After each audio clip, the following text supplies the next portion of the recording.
All righty. What is going on, fellas?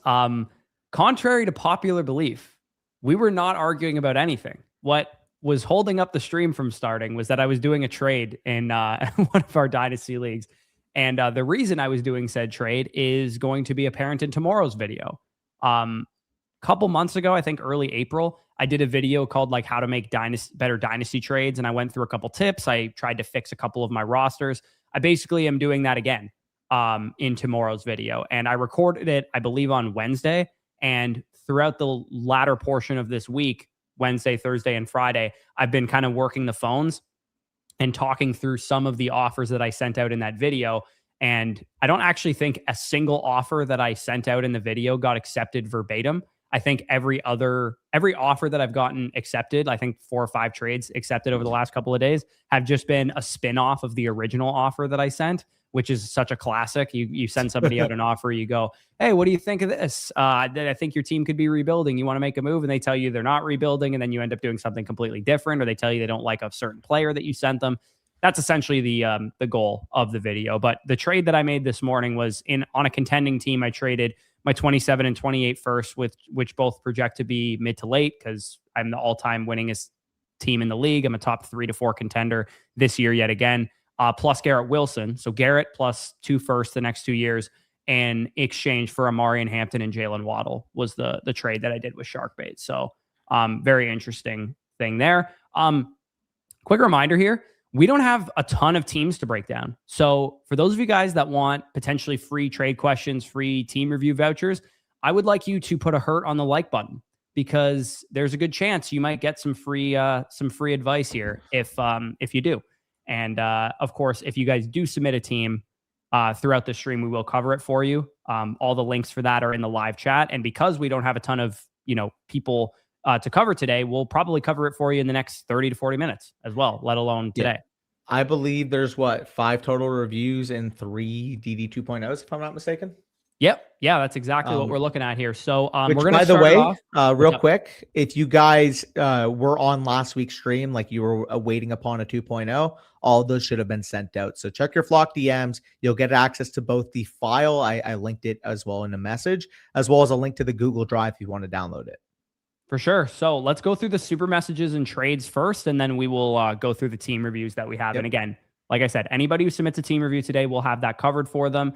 And a reminder, all annual Mother Flockers get a free Dynasty Decisions 2.0 voucher as long as they use promo code FSE. And as you can see here, you get your 3 biggest decisions, your action plan, and then a snapshot of your roster, in addition to what we discuss and workshop kind of live on the live team review portion of that. So we talk about it live, and then after the fact, like Danny mentioned too, over the next calendar week, you would receive your Dynasty Decisions 2.0, and that is free for all annual Mother Flockers with our code. So Munch here, do I need to sell AJ Brown this season? Options. So I'm assuming that Munch is not a contending team, and that's why he's asking this question. Because it's just a super message. We don't have any context of what his roster looks like. Generally speaking, do you think AJ Brown is a buy, sell, or hold across Dynasty platforms? Let's just start with that, I guess. Well, again, context matters fully here because you're looking at a receiver that is aging, that is probably going to lose value regardless of what he does, unless he has a Randy Moss 2007 level season. He's going to be a year older. He's probably going to be a mid to back end wide receiver 1 at the very best. Possibly at the very worst, you're looking at a guy who finished as a wide receiver 2. If he's a wide receiver 2, you're probably looking at a guy that's a 7th round startup pick this time next year. If he finishes as a wide receiver 1, you're probably looking at a 5th round startup pick this year. So if you're not competing right now and you want to avoid that risk, given the fact that he can only realistically go down or maintain value unless he completely smashes, I think if he smashed the top 5 season, well, that's what I'm saying. Unless value a little bit, he would have to have like 1,500 yards and 12 touchdowns to increase in value. Yeah, if he was a top 5 fantasy receiver this season, he might be like, let's say, Dynasty wide receiver 9 or 10 or something like that this time next year. And that would be, again, very, very best case scenario. And that's probably what, a 15% likelihood given all of the aspects that could happen, all the situations that could happen. So from a contending, like if he was a contending team, I think that AJ Brown is truly one of the better buys you can go out there and get. Because if the cost is a 110 to 112 projected first, yeah. Well, that's exactly why I think he's one of the best buys, is because what assets do contenders typically have? It's usually late first round capital. And I think that's almost exactly what his market price tag is. So That's why I really do like AJ Brown as a buy. And when I get to my New England Patriots projections, which is only a couple teams from now, I'm on the Colts right now. I imagine he will probably project out somewhere between 15 and 17.5 points per game for me. Like, I actually don't think there's going to be a major difference between where I have, like, because Nico's at 16 points per game in my projections right now. And, you know, I have like Lamb and some of the other late first round receivers in the 17 to 18 range. I think AJ is going to be right in that wheelhouse of where I have Collins at around 16 points per game, which to me, that's significant production for a contending team. So if you're a contending team, I think he's actually a really good buy. And if you have him right now, I would actually wait to sell him in season because I think he'll increase in value during the year. Again, which makes sense, but also factoring that he is one of the most polarizing projections going into this year. Because the data will point to the fact that this is an aging wide receiver coming off his worst year in terms of separation metrics, his worst year in terms of yards per out run, clearly was disengaged. There was a lot going on there. It's really just your, I guess I would say, threshold for risk here. If you're willing to overwrite that, say, you know what, fresh situation, he's going to New England, he's got elite quarterback play. I don't care if maybe some of the signs right now are telling me this could be a player in decline. If you're of that belief and you think, okay, he's definitely going to be a wide receiver 11, wide receiver 10 or higher on the year, absolutely. I think, you know, a late first is something that you would pay there. But I do think we have to acknowledge a little bit of the risk that what if he's maybe 85% of the normal AJ Brown we expected in Philly? Yeah, I just don't think 28.5 is a really important age threshold for a receiver. But I think that he's got 2 or 3 more great years left in the tank. So, he's mentally dejected last season. I think that was his issue. I get that, but at the same time, it was a tangible difference in play. It was, but it wasn't down the back half of the season. It was really just for those first 5-6 games that he was a problem. Like from week 6 onward, he was still a wide receiver 1 in fantasy at that point. Like, I'm not really that concerned. Pure production, right? And but I'm here's also what I've talked about many times, Danny.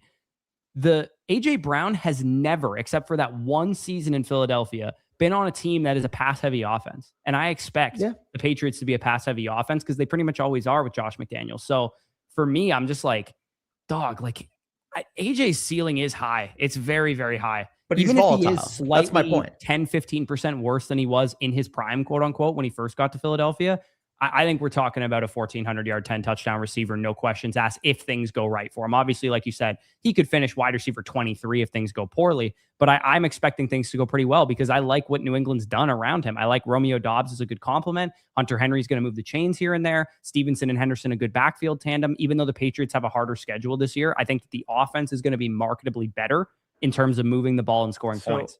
That's the upside, of course, and I'm willing to overcome that risk at the 2-3 turn. Don't get me wrong. But again, you just simply can't tell me that we can't ignore these type of metrics. 16th percentile against zone, 54th against man. Like, I understand there was a lot going on, so I'm willing to give him the benefit of the doubt and still take him at the 2-3.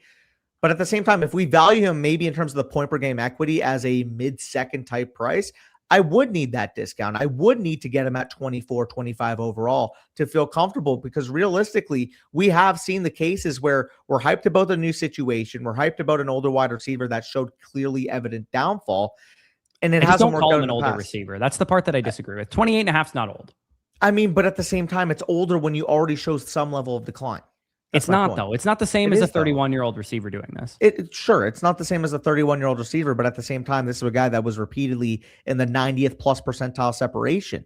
He was not playing like prime AJ Brown. Could he get back to prime AJ Brown level? Maybe, but I'm not willing to fully bank on that. Week 6 onward, Danny, what do you think he averaged points per game? Oh, no, he had a lot of touchdown equity, too. What do you think it was in points per game? And it also wasn't that much touchdown equity. For 16.5? 17.5 with 0.6 touchdowns per game, which is a pace of like 10 touchdowns. Yeah, no doubt. I mean, he can definitely have a high ceiling, but like I said, I think there's a lot of risk. I'm gonna fight for AJ Brown this year, man. I'm gonna rank him pretty high because I believe that the same scenario exists when he first got to Philadelphia. Like when he went from Tennessee to Philadelphia, he went at the 2-3 turn, and I thought it was one of the best picks on the board that year. And I think the same is true here. If you want to rank him higher than any wide receiver not named Drake London and above, go nuts. You want to rank him above Nico. You want to rank him above Devontae Smith, for example, his old teammate. You want to rank him above guys like that. Those 3 guys are some of my favorite picks on that turn. All 3 of them. My only thing is once you get to like Drake London and like Justin Jefferson, and no one's arguing that. No one's arguing that. I'm not arguing that. But AJ is my 20th overall player though. Like he's right behind London, Walker, and Henry in my rankings. Like I have him immediately as the start of the next tier. Him, Nico, and Smitty are my 20, 21, and 22. They're my favorite picks. And assuming Rice is healthy and there's no issues there, he'd be right there with those guys. So it sounds like we're on completely different sides of the pendulum based off how we've been arguing it, which goes to show you that 20th versus 23rd overall, like this is the type of discourse you can have realistically when you're comparing profiles of Nico Collins, AJ Brown, Jeremiah Love, Brock Bowers, Saquon Barkley. They're all guys that I have ranked in this range. And then even Kyron, Javonte, and regular redraft leagues, I think they could get pushed up to that 2-3 turn as well. Yeah, I would probably need them more so in the mid-third, but I can see them getting pushed up. To in regular redraft, I think they can push up there. In best ball, I think mid-third is probably about their price range. It's just, again, also worth noting, I have a guy pushed up in my top 28 that nobody else does. So yeah, Munch gave us a very good conversation point to start this off. We went for like 7 minutes on AJ Brown, but again, I think that territory of the draft, like those of you guys picking Gibbs, Bijan, Jamar Chase to start your fantasy drafts this year, it's you're gonna miss out on the London, Henry, and Chase Brown types, most likely. At least plan for that, because you want to plan for worst case scenario. You're going to have to make a decision of who you want. Do you want the Collins, AJ Brown, Smitty, Rashee Rice receivers, or do you want the Jeremiah Love, types, Breece Hall types, Brock Bowers, Trey McBride? All right, Slapshot Ace 99 here. He has a Dynasty 2-quarterback trade. Trevor Lawrence, Jadarian Price, and Zach Charbonnet. So he's trying to lock down the Seahawks backfield here in exchange for Jeremiah Love and Drew Aller. Yeah, give me Lawrence and Price here. At the end of the day, I view Trevor Lawrence as one of those indispensable quarterback assets. I do think he's one of the most mispriced assets on the market. Guy that if you had a top 20 to top 24 price tag, I'd willingly pay it. But the fact that he more so is a mid-third, late third round pick, you get that plus a guy that I have ranked in the top 12 at running back. I think I'd be willing to sell Jeremiah Love for this. Yeah. It's tough. It's a lot of value. It says fair trade in my rankings, and I think it is pretty cut and dry fair trade. Like I love me the upside of Drew Aller for sure, and I like getting the best player in the deal. I unless you were like really in need of a quarterback asset, I actually tend to believe that I would lean towards the Love side of this, but it is so close. It is so close. It's a razor thin margin in this trade. Yeah, again, for me, it's more so just I really believe in Trevor Lawrence, and I do have him ranked higher than you do. So if this was subbed in, like you probably have Justin Herbert where I have if this was Herbert, I would do this side of the deal for sure. But there's enough that's how I feel about Lawrence. Yeah, there's enough risk with Price for me that I just think that locking down Love feels very safe and cozy there. That's how you know it's a fair offer. Yeah, AAQ sent a super message, but maybe had some issues here. So I will send you a trade question there, AAQ, if you're listening to this. For some reason, your super message didn't show up. Pickens for president. Shout out. Coker and Golden all day. I have Coker straight up ranked higher than Pearsall. This is free. Yeah. I actually really I'm pretty high on Pearsall based on what you just said, relative to your opinion of him. I do prefer him over those two guys. But I think when you're taking darts in this area of the board, like just take two instead of one kind of thing. Like, I just think 192 is too low on Coker, guys, but I do think that the volume of having two darts there is better. You have Coker at 192. Let's just say I have him a good bit higher than that. I love Coker for sure. I just I think there's some real risk there that there's not a large pie in Carolina. They're a pretty slow-paced offense. They don't have a lot of passing yards, and Tedero McMillan is still a very good player. So, I'm not super enamored with Jalen Coker as being this huge dynasty value accumulator. He goes off the board 125 in redraft, and he's 24 years old. Like he should be higher than 192. Well, yeah, but part of me is kind of thinking in that he's an undrafted free agent. I guess I haven't moved him up in my overalls for what it's worth since his new contract. So I probably need to move him up in my overalls because of that. I mean, yeah, like he just got extended, and they're already talking about the fact that they don't want him or Tet to leave the field. Like you're right. I should probably move him up since his contract extension. Also, this is an interesting question from Bajords. What would I consider a hit for Aller? Starting games. That's what I would consider a hit for him. If he's a starter at any point in time, that would be what I would consider a hit. A hit, like a smash, obviously, is that if he's starting games, he could be Sam Howell at worst, Jackson Dart at best. That would be kind of the range of outcomes I see for Drew Aller. Best case scenario, he's Jackson Dart 2.0. Worst case scenario, or not worst case scenario, assuming he's a starter at some point, the lowest end range of outcomes is you'd have a selling window the way that you did with Sam Howell or Desmond Ridder or those types of guys. So this a one quarterback, 12 team start 8 is what I'm reading. Yeah, I love Tate and Judkins, but you go Bijan here in that format for sure. Yeah, you love Tate, sure, that's great. I do too. Find a different way to get him. Don't trade Bijan Robinson in a one quarterback 12 team start 9. Yeah, it's just like realistically, you're looking at point equity. As much as I love Tate, like projecting this year, as much as you love Judkins, you could argue that Bijan would equal Tate plus Judkins this season. I'd probably in this format, I'd probably need a first on top of this to actually do this. And even then, I would like, I would easily take the other side if you got a first too. I still think it's sketchy even with the first. Ah, Bijan's that good. Bijan's I love Bijan, but that's so much insulation. It is a lot of insulation. Like Bijan is that good. But like theoretically, okay, at that point, if you're trying to get back some points per game and you move Judkins and a 2 for Derrick Henry and a 1, and then you still get the points per game and get that insulation. Yeah, you're right. But then again, the first isn't on the table here. Yeah. So. I'll ask the devs about CBS. I don't know how high that would be on the priority list, but I'll ask them about it. Okay, let's keep it going with these other trades. Stevie J 6969. So this is actually the example DD 2.0 I flashed on the screen at the beginning of the stream. BJ, baby. So this team was a house money team, as you can see there, Danny. He had, tons of young assets like Colston Loveland, Hampton, Igbuka, Casey Concepcion, et cetera, to build around. And then I basically told him to sell some risky assets and collect picks and maybe tier down and get younger from Mahomes or Puka. So it looks like that's what he's attempting to do in this trade, where I said maybe you can get some value by tearing down from Puka. Tearing down from Puka and Hampton's a little sketchy, but you are pocketing a mid-projected first in the process from going from Hampton to HN, which generally speaking is not really that far of a tier discrepancy, and then going from London to Puka, getting a first in return. I think my counter back would be adding a second and trying to get another first. That's where I would. You think you need 2 firsts to do this? This is exact fair value. Unless he's very pressed right now, you're giving up more flexibility by taking this side, in my opinion. Yeah, I mean, London and Puka are the same age, so you're not getting any younger at receiver. That's what I mean. HN and Hampton are about a year and a half of discrepancy in age. Obviously, you got the big contract insulation for HN, which is nice. But this year, what is it? Does he fluctuate in value if the Dolphins aren't producing, whatever the case is? I mean, the mid first is great. Let me see where Jerry B's team projects. Is this really a mid first? So he'd be getting Hampton and Puka, giving up London. I mean, he doesn't have a whole lot of depth, man. A couple bad injuries, and this could be an early first. I have a hard time seeing that being early, but I can't sort by contending value, but think about it. He's got Bijan, Hampton, and Puka, which are all great assets, but then he's filling in around them. I'd say it's probably a playoff team, though. I would try to throw in your 27-2 and get his 28-1. And if that's not on the table, I at least would also ask for his 27-2. Yeah, that's probably more where I'm in the camp of, is if you can get his 27-2 as well, I would probably do it then. Aim higher and then be willing to settle. You never know. Yeah. Again, I would say for now, I would hold this side of the deal, even though I'm not super high on Golden, which in the 2.0, you can see still probably a 2 of value. Shed some risky assets like Golden, Bryce Young, and Jameson Williams I listed there.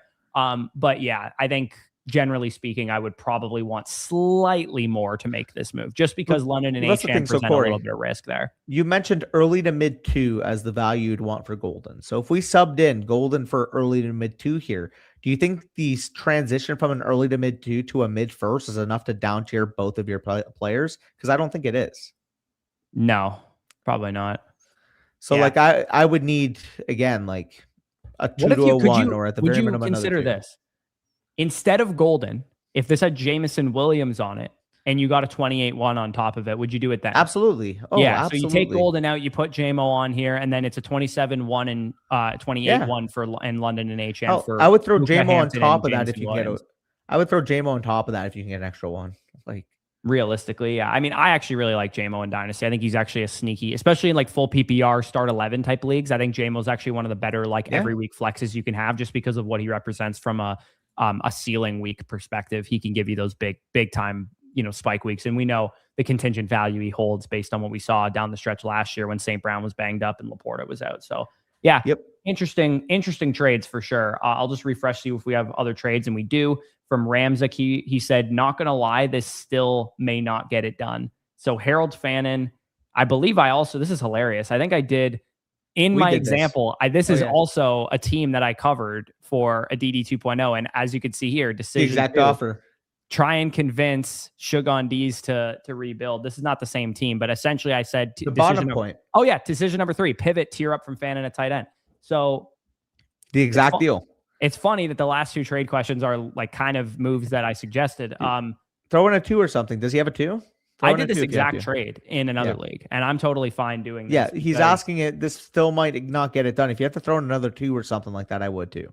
Yeah, like his team's, you can see his team archetype is Juggernaut, right? So if you're a Juggernaut and you're collecting Infinity Stones, going from your starting tight end being Fannin to Loveland, which is exactly what I did in a different league. My team was a Juggernaut. I traded a Harold Fannin in a late projected first for Colson Loveland. He actually gave me a 2 back on top of Colson Loveland in that deal, or a 3, I think it was.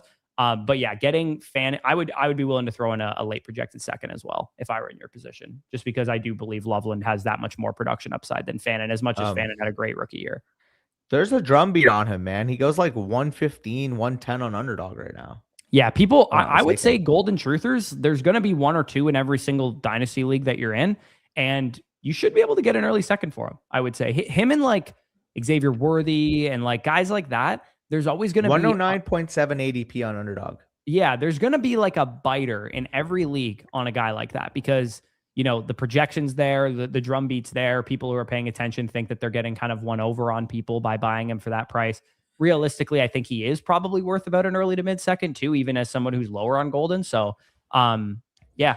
This is still the same Juggernaut for Ramzik, I'm assuming? Juggernaut, yeah. So he'd be tearing up from Shuck to go to Jaden Daniels. This is straight cash, homie. Yeah, and I like of the Shuck, 2 deals. I prefer this one. If you can't do both of them, obviously, I would prefer this one. Yeah, I guess because it's with the same guy, right?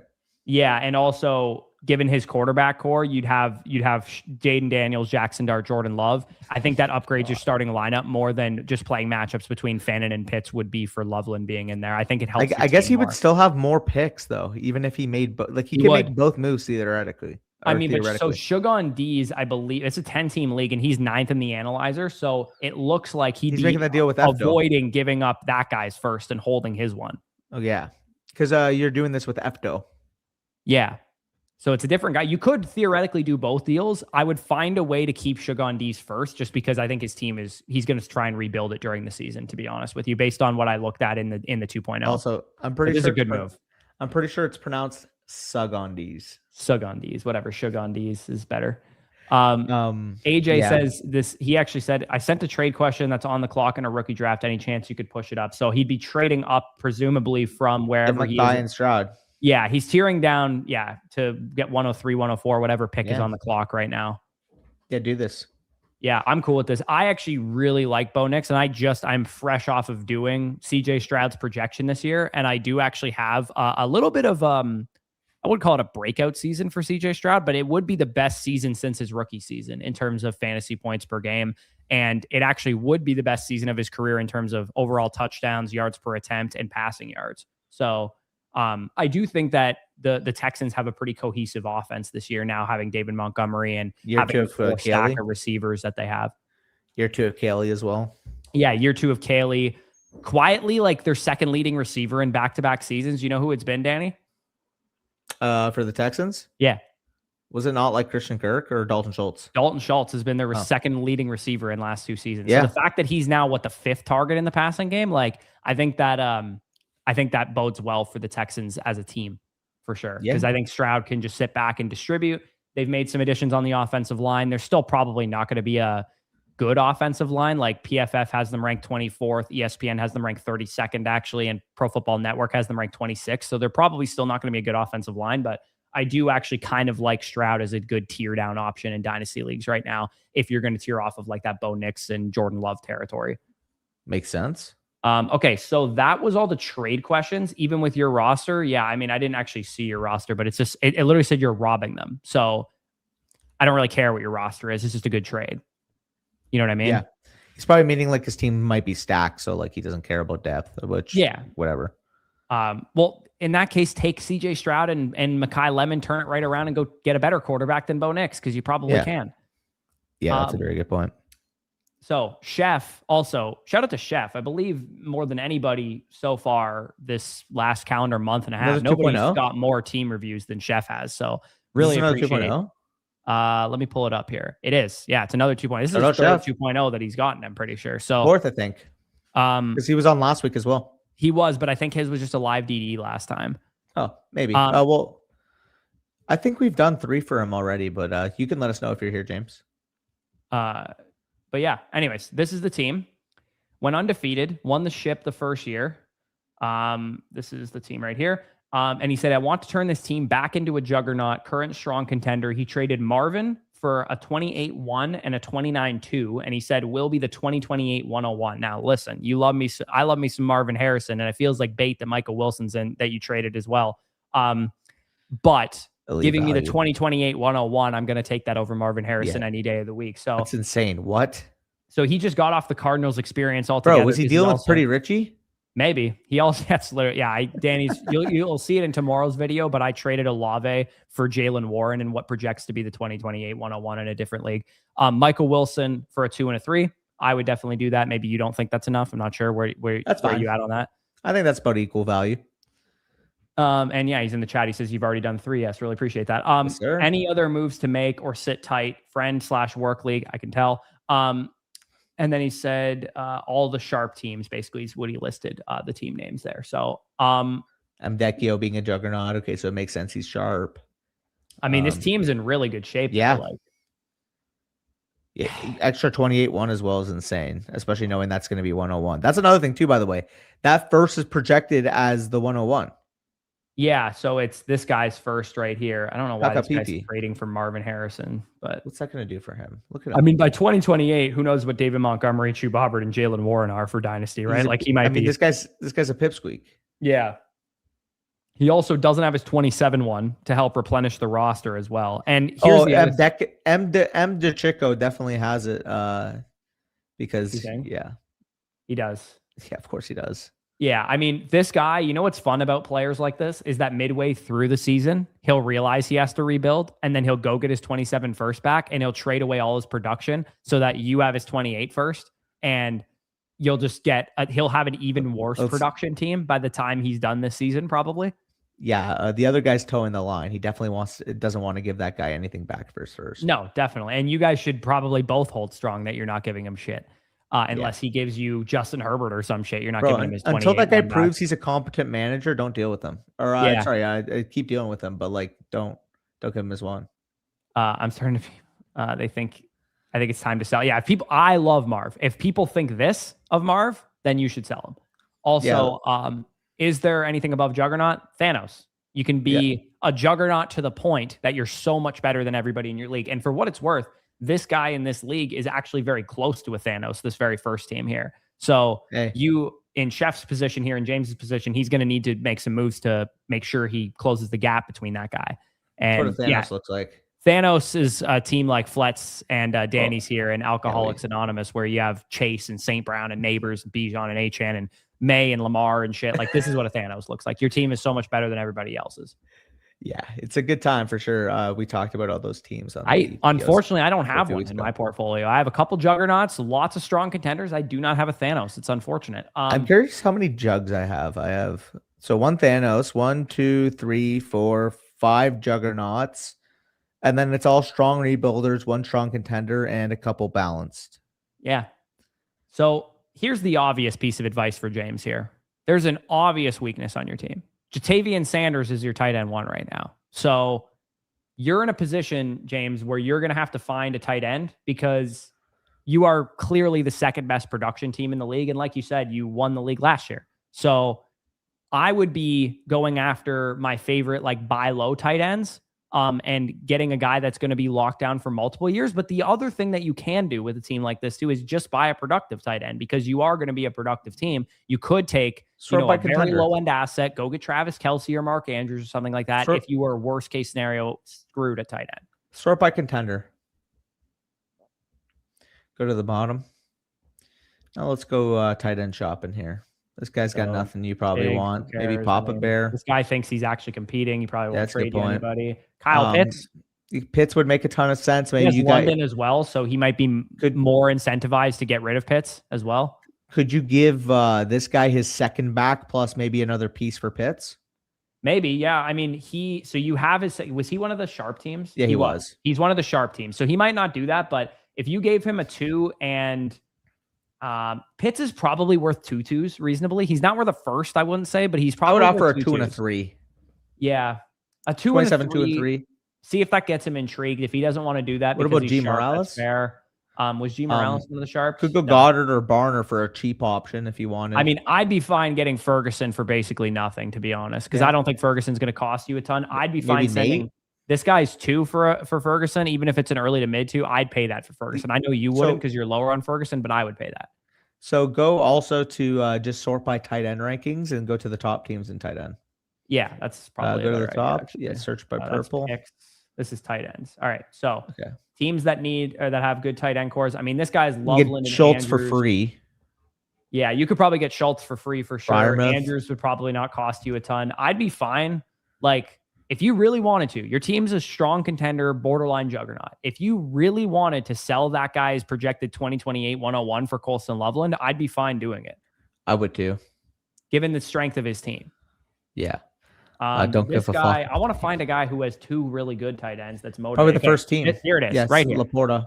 Laporta and Fannin. Laporta is the guy that I would prefer to buy given your production window. Fannon's 21 years old. So I would reach out to this guy who doesn't have his first round pick, who, you know, is in purgatory. So he's probably not thinking he's in an excellent position. Would you give your own 28-1 for Laporta and one of those productive receivers or a running back? That would be, Laporta and QJ for your 28-1. I would float that offer out there. And I'd even, if he really wanted another piece on top of it, like a 2 or 3 or something, I'd be willing to pay that because I think QJ's worth an early second right now, given what I think of his production. What is Chef's running back core real quickly versus receivers? I'm just curious what the depth allocation looks like. Chef's running backs. He's going to be at the bottom of the tight end. Here, I'll just go back to this. Okay. So he's pretty weak at running back depth behind Chase Brown. His receiver depth is pretty strong with Pittman and Sutton and Jacoby Myers and those guys. I guess you can go either direction. If you wanted to add an extra 2, maybe you go after Javonte in that deal with Laporta. So you give him, what was it? The piece that we were saying, the guy's 28. What were we saying the deal for Laporta was? It was 20... Laporta. I said you give your 28-1 for Laporta and QJ, but here's the thing. Would you give your 28-1 and 2 for Javonte? He doesn't have Laporta? his 28-2, unfortunately. Give your 27-2. It's not his, but yeah, he can do that. It's an early to mid projected too. Yeah, offer it, see what you can do. You have to throw on a couple threes. You have to throw on a lower end depth piece. Like maybe that guy. Like, here's the thing that's challenging with this guy's team is I think this guy thinks he's going to win. Probably because like he's got a good-ish, but he's got lineup. He's got 3 good tight ends. So he's got 3 good tight ends. So if he can think, oh, I can get the 28-1 and go spend it in season, like he might think like that. Also, maybe, to be fair, he might not though. Because I'm just saying he might be of the opinion that he would only trade one of the tight ends for a productive running back. Right. That's a good point, actually. That's the challenge, I think. Maybe it's unavailable then, so you have to go to somebody else. Let me ask you this. NYG has the strong rebuilder tag, so you have his 2. That should give value. Go to NYG. Let me ask you this really quick. Would you trade Chase Brown for Javonte Williams and Sam Laporta? Yeah. Because he gets a better running back out of it then and offloads a tight end. Go to NYG. You have his 27-2. He's a strong rebuilder. He definitely has go up. He is one of the sharp teams, is what he said, though. He is, but also look at how many young assets he has, and he has Kyle Pitts on his team. Like, what does he need the 27-2 for? His 2, he wants it to be 201, 202, 203. That's good. He has his own 27 first, and he has 2 other ones.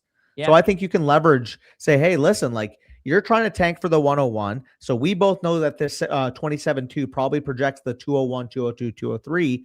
You don't need Kyle Pitts. He's going to be better on my team. I'm trying to compete. This is about even market value. Like if you were trying to trade for Kyle Pitts this year, it'd probably be about the 109, the 110 in this year's value, which I think is about equatable to an early to mid 2 next year. Yeah. If you got to throw in a 3 or something like that just to get it done, I'd be fine doing it. Maybe he'll throw you Emmett Johnson or something, or Tajay Spears or some J-Mac, something like that. Yeah, something like that I think would make sense. How maybe you can get Pitts and Gunnar Helm and just be like, I got a starter and I got a young upside tight end on the bench or something like that. Maybe you get him to throw that in. Yeah. There's upside for this team, but like you said, that team is a sharp team. I just want to see if there's any other guys that have a tight end to spare other than the ones that we've looked for so far. This guy, no. This guy we already looked at. Luke Doughty, not really. No. This guy is Kittle. Kittle and Kelsey. But he also probably thinks he's winning. He does, but because he has 2 of those guys plus Gadsden, I mean, you could buy low on Gadsden if you really wanted to. This guy needs a DD 2.0, Justin Tugger. Yeah. I mean, That's a hilarious name, first of all. You could probably, would you send that early to mid second for Gadsden, or would that not be something you'd want to do with given that the 27 class is as strong as it is? Yeah, that's right on the fence. I think if you're high on Gatson, that would make a ton of sense because the upside is very high, especially in a tight end premium league, knowing that he's a receiving tight end, knowing that he could play in the big slot. We do have Mike McDaniel. Like, there is upside. What if he becomes Mike McDaniel's Johnny Smith in this team? Right. So Yeah. Yeah. I also wouldn't be opposed to floating my 28 first out there. Cause this guy, if he thinks he's competing, it's not going to accept this, but floating my 28 first out there to buy low on Josh Jacobs and get George Kittle as well. Yeah, I think I wouldn't be opposed because your team is so good that it's definitely in a competitive window, and I'd be fine taking the risk on Kittle and Jacobs, but so that's sketchy because you're giving up a 28-1 for that, and so ideally you'd rather buy better assets than what you'd be getting. I think my first priority again with this team would be fixing your tight end. Ultimately, there's a couple different paths you can go, which we can outline on the DD 2.0. The expensive path, you move that 28 projected 101, you try to get a guy like Coulson Loveland in the deal. The cheaper path, you go approach that strong rebuilder. That's the first thing I would do because he wants to get that pick high, because he has all the capital in 27 first this year. You can literally leverage it back to him. You get your 2 back. You don't have to worry about all your fringe production. You can tank for the 101. You can get Jeremiah Smith. You could be on your merry way without also having to worry about giving me and missing out on what could be the 201. You go in with that mindset, you explain it to him thoroughly, say, hey, listen, this could be more beneficial to you long-term than having a 26-year-old Kyle Pitts. Yeah. That's the last thing I wanted to say about this guy. This guy's obviously brain damaged. He doesn't have his first the next 2 years, so he thinks he's competitive. What I might try and do with this guy is you could use some running back depth. Could you hypothetically, this team sucks. Could you hypothetically convince him that if you gave him a receiver upgrade, he could give you Kyron Williams and Jake Ferguson or something like that, where you'd actually be getting like, I guess it doesn't really make sense for your tiers because you're not going to give him Jefferson or Smith and Jigba, and it's probably not enough to give him McLaurin or any of the other guys. But that was my only thought, is maybe you could somehow convince this guy he's maybe a rebuilding team. Like, I would be comfortable giving him your 28-1 for Kyron and Jake Ferguson, but I don't think this guy thinks he's rebuilding. So that would maybe not work. Yeah, I would agree. But overall, we mentioned the avenues. The first two I think are personally the most important in my opinion. And then at that point, if you're able to do that, just keep adding on the margins. Geno Smith, I feel good about a quarterback 3, but maybe you have to do something in season. At least you have a 2. At least you have, a couple 3s. At least you have adequate overall capital to be able to play with if you need to. Again, depending on the other deal that you make. On top of that, you want to add one thing we didn't mention, by the way, that's always in play when you're in position like this is you have projected the 2028 101 plus your own first and an early projected second. You could go big game hunting pretty easily with this. Like if you wanted to go buy Amari and Hampton or something on this team and maybe get a tight end tacked onto it just as a sweetener so that you can get a tight end upgrade. That's also very much in play if you were fine selling the 28-101 as well. Brock Bowers and a cheaper running back as well as in play there. You can say, hey, listen, like who has Brock Bowers in this league? I'm curious. Bowers. Whoops. He has Brock Bowers. But he does have Tyler Warren. Yeah. So like maybe if you want to give him more shit though, like more picks. Fair. That's a good point. Yeah. So Coulson Loveland's probably your best bet. Or I would like when you have a board, like it's not a Thanos, but it's a borderline Thanos. I just probably wouldn't trade with him. Yeah. Fuck that. You kind of need to rip off the other people to catch him. Unfortunate, but true. Yeah. He did actually in the DMs, he did say something else too. I just really want to make sure that we covered it. Where is it? Let me refresh the page. Because he did have one more thing that he said. Why isn't this showing up now? Pending. Okay, I'll come back to it. James, just repeat what you said to me in the DMs in the chat because I saw you in here. I don't know why it's not showing up for me now. I hit complete. Okay, here it is. He did say, I lost neighbors during the season and flipped to Jets because before his terrible second half. So classic Danny. Some more than most, only one to threaten this year. Good friend and FF nemesis. He seems to land the trades before I do. Yeah, that always sucks when this guy's ripping people off before you can get to it. But anyways, we'll get more covered for you in the DD 2.0. Elliot 2108 is next up. This is also a 2.0. So we'll make sure that gets sent to him throughout the week. So when you initially read that first sentence, you get a little bit scared, but then you go down and you see the Juggernaut tag and you're like, you know what? that's completely right. Yeah, looking to trade my I always get scared when people say stuff like that because I'm always like, please don't be a purgatory team saying this.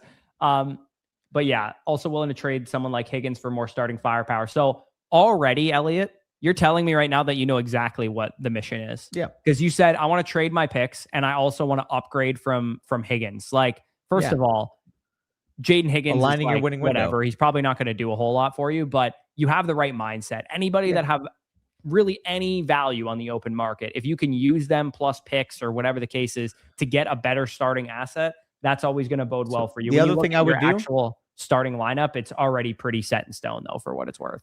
Yeah, so I think first and foremost, what I would do, again, if you can move Higgins on the margins, maybe you get a depth running back, receiver, or even a depth tight end for that matter, that more aligns with a winning window that you can rely upon in a pinch in the starting lineup if you need to. So whether that's like you move Jaden Higgins plus a 2, maybe. Would you be willing to do for Henry? Yeah, I'd be willing to do that. Something like that, or maybe you go the receiver route, maybe you go the tight end route. Let's go to the shitty contenders here, and let's see who has stuff that we can buy from them. Like, this guy might be motivated. Jalen Warren as well would make sense. Yeah, Jalen Warren. I mean, heck, if you really wanted to go after Laporta, like you could, but that would also just be like a value play. Like if you think, oh my God, this guy is so scared about Laporta's back, I can get an elite value right now. Like I wouldn't be opposed because I just ultimately think he's undervalued on the market. Maybe you can get something along the lines of Kenneth Gainwell, Rashad White. I mean, I'd be fine going after JMO even too on this team. Using some AJ Barner getting thrown in a deal. Could Jaden Higgins plus a 2 get you close to Jameson Williams? I think you might be able to get in the realm there, and maybe you get him to tack on a Rashad White if you have to add a little bit more because Rashad's got a chance of starting for the Commanders. I do think ultimately, though, you know exactly what you need to do. Go after the guys that are clearly collecting picks. Like that guy would make sense. The stronger rebuilders would make sense. I mean, this guy's in purgatory and has JT. I don't think you're going to have the firepower necessary to get JT. But one thing that you could do actually is JT we and talked about Teteroa McMillan kind of being a little overvalued. Is you could maybe tier down Teteroa McMillan to Jonathan Taylor and Rome Odunze potentially. Like you might be able to get both of them. And maybe you throw in Teteroa. I would even be willing to throw in a 2 and get Kelsey on that if I had to. Yeah. Like again, that guy might just be Kyler Murray and think he's competing. Like I go in rationally with some of these purgatory teams and think that they would want to tear it down. And if they're not going to be rational, then there's nothing you can do about that. Like this guy just thinks he can win. Would you trade Teteroa McMillan in a 2 for Jonathan Taylor and Kyler Murray, knowing the status of his core? Yeah. What does he have? Darnold and Allen? Yeah. You get another quarterback that you can plug in, probably more of a productive guy. Darnold has a little bit more insulation, but maybe his point per game equity isn't as high. I know I'm going to have Kyler ranked probably around quarterback 13 through 15 in my rankings about. Yeah, and again, like you said, trying to get him to tack on Kelsey would be great because I'm sure if he makes a move like this, I would, at least, if I was in his position, want him to take Kelsey too. I'd be like, just get Kelsey off my team as well. Like, take Kelsey as well. You have to throw in a 3 or something. And I'll give you Kelsey too, because I don't want Kelsey on my team. I'm trying to rebuild. But again, purgatory doesn't always mean, especially, like in Bajords in the chats, like 3 purgatory teams is crazy. That tells me that these guys don't know what purgatory means. They need to go sit down in an old Roman Catholic church and figure it out, but they don't know what purgatory means. So they might have no idea that their team can't compete because without our site or any tool similar, you might just assume you have a top 3 team in the league. You know what I mean? Like how many dynasty leagues have any of you guys been in where somebody in your league is like 10th in the analyzer and thinks they have like a top 3 team? I'm sure it's happened many, many times, especially if they're casual players. Also, shout out Arthur. I agree. Walker versus Saquon was an all-time argument for sure. It was, yeah. Also, Kelsey people have been trying to get a 2 for Kelsey for about 4 years now, and nobody's ever done it. Also, we're the one buying Kelsey in this instance. So. Yeah, we're the one buying Kelsey for sure. The other thing that he mentioned too is, Bajord said this, and I think it's a good point. Because he has Neighbors, you could try and do the whole, I'm going to pivot Neighbors down into, let's call it Drake London plus a competitive running back, or Drake London. Go to London contender and go to the bottom. Yeah, go to contender, go to the bottom. Well, this guy, was it this guy that had? Oh, this guy's St. Brown. I mean, you could pivot him straight Brown. Or you could go to this guy London right plus. Here. You could get real crazy here and go T-Mac and Neighbors for London Taylor plus. And Kyler Murray and Kelsey. Right. Because if this guy's trying to tear it down, both of those 22-year-old receivers should very much appeal to him. Yeah, I definitely would try that. Although it is a scare, of course, when you see purgatory, knowing that process may not be the first thing on some of those guys' minds. But here's the thing. The video that I'm going to put out tomorrow, one of the tips is to always send follow-up DMs. And the reason for that is because you can explain when you send him Tedero McMillan and Malik Neighbors for Drake London, Jonathan Taylor, Kyler Murray, and Travis Kelce, or whatever the deal ends up being, why you sent him that deal. And he might go, screw you, I'm trying to win. Well, but so it might cause him to Corey. go, I don't know. Maybe he's right. Maybe I can't compete. Maybe I should go after these young receivers. So this is the thing, Corey, right? And we both agree with this. A lot of people may not understand this. But basically, when you are trying to get deals done, people take it as they'll send an offer, it'll get declined. They'll send an offer, it'll get declined. And they automatically assume that nobody in their league wants to make a deal. You know what you do, Corey? We said it all the time. You send a message, your rationale why you sent the offer, and then continue to remind them in the DMs, oh, I'm curious, why did you decline this? Like, I thought this was a very fair offer. Are you not interested in Devon Achane? Are you not interested in Kyler Murray? Like, please tell me who you like from this deal. Like, expand on the conversation. I've gotten 5 trades done in the last 2 days. I mean, there's a reason why we make the most deals of any creators you guys are going to find on YouTube. Like, no, like I'll put our record bat for bat with anybody else. I want to pull numbers from other creators on YouTube. I want to pull numbers. Who makes more? And I'm sure that there have been people that have been in leagues with us that can confirm, oh, yeah, I didn't know what to expect when we first hop in the league. Now, these guys are absolute fiends and in my DMs every day. There are people that can probably firsthand count the amount of DMs that I have sent them. Yeah. This is another guy, too, by the way. That's how you get deals done. This is another guy that you could reach out to using Neighbors and some of your other pieces, because St. Brown for Neighbors already makes sense straight up. You could add in some other pieces to try and scavenge Montgomery, Jacobs, Mike Evans, or Rondé Gadsden off of him right now too, because you could use a tight end upgrade. Those are some competitive receivers and running backs. But again, you're going to have to send a follow-up message. If you send an offer to this guy and he tells you, I'm trying to win, you can tell him, well, you're 10th in the analyzer on flockfantasy.com. Did you know that? Like, you could send him a fucking picture of the site. I've never done this because we obviously make content. We're usually in leagues with you guys. But for those of you guys that just go, hey, the site that I'm using has you number 10. Like, you could probably do that. I don't know if it's going to work. He might just piss him off, but you could do it. You try it out. Shout out Dynasty Wizards, by the way. Yeah, we are absolute fiends.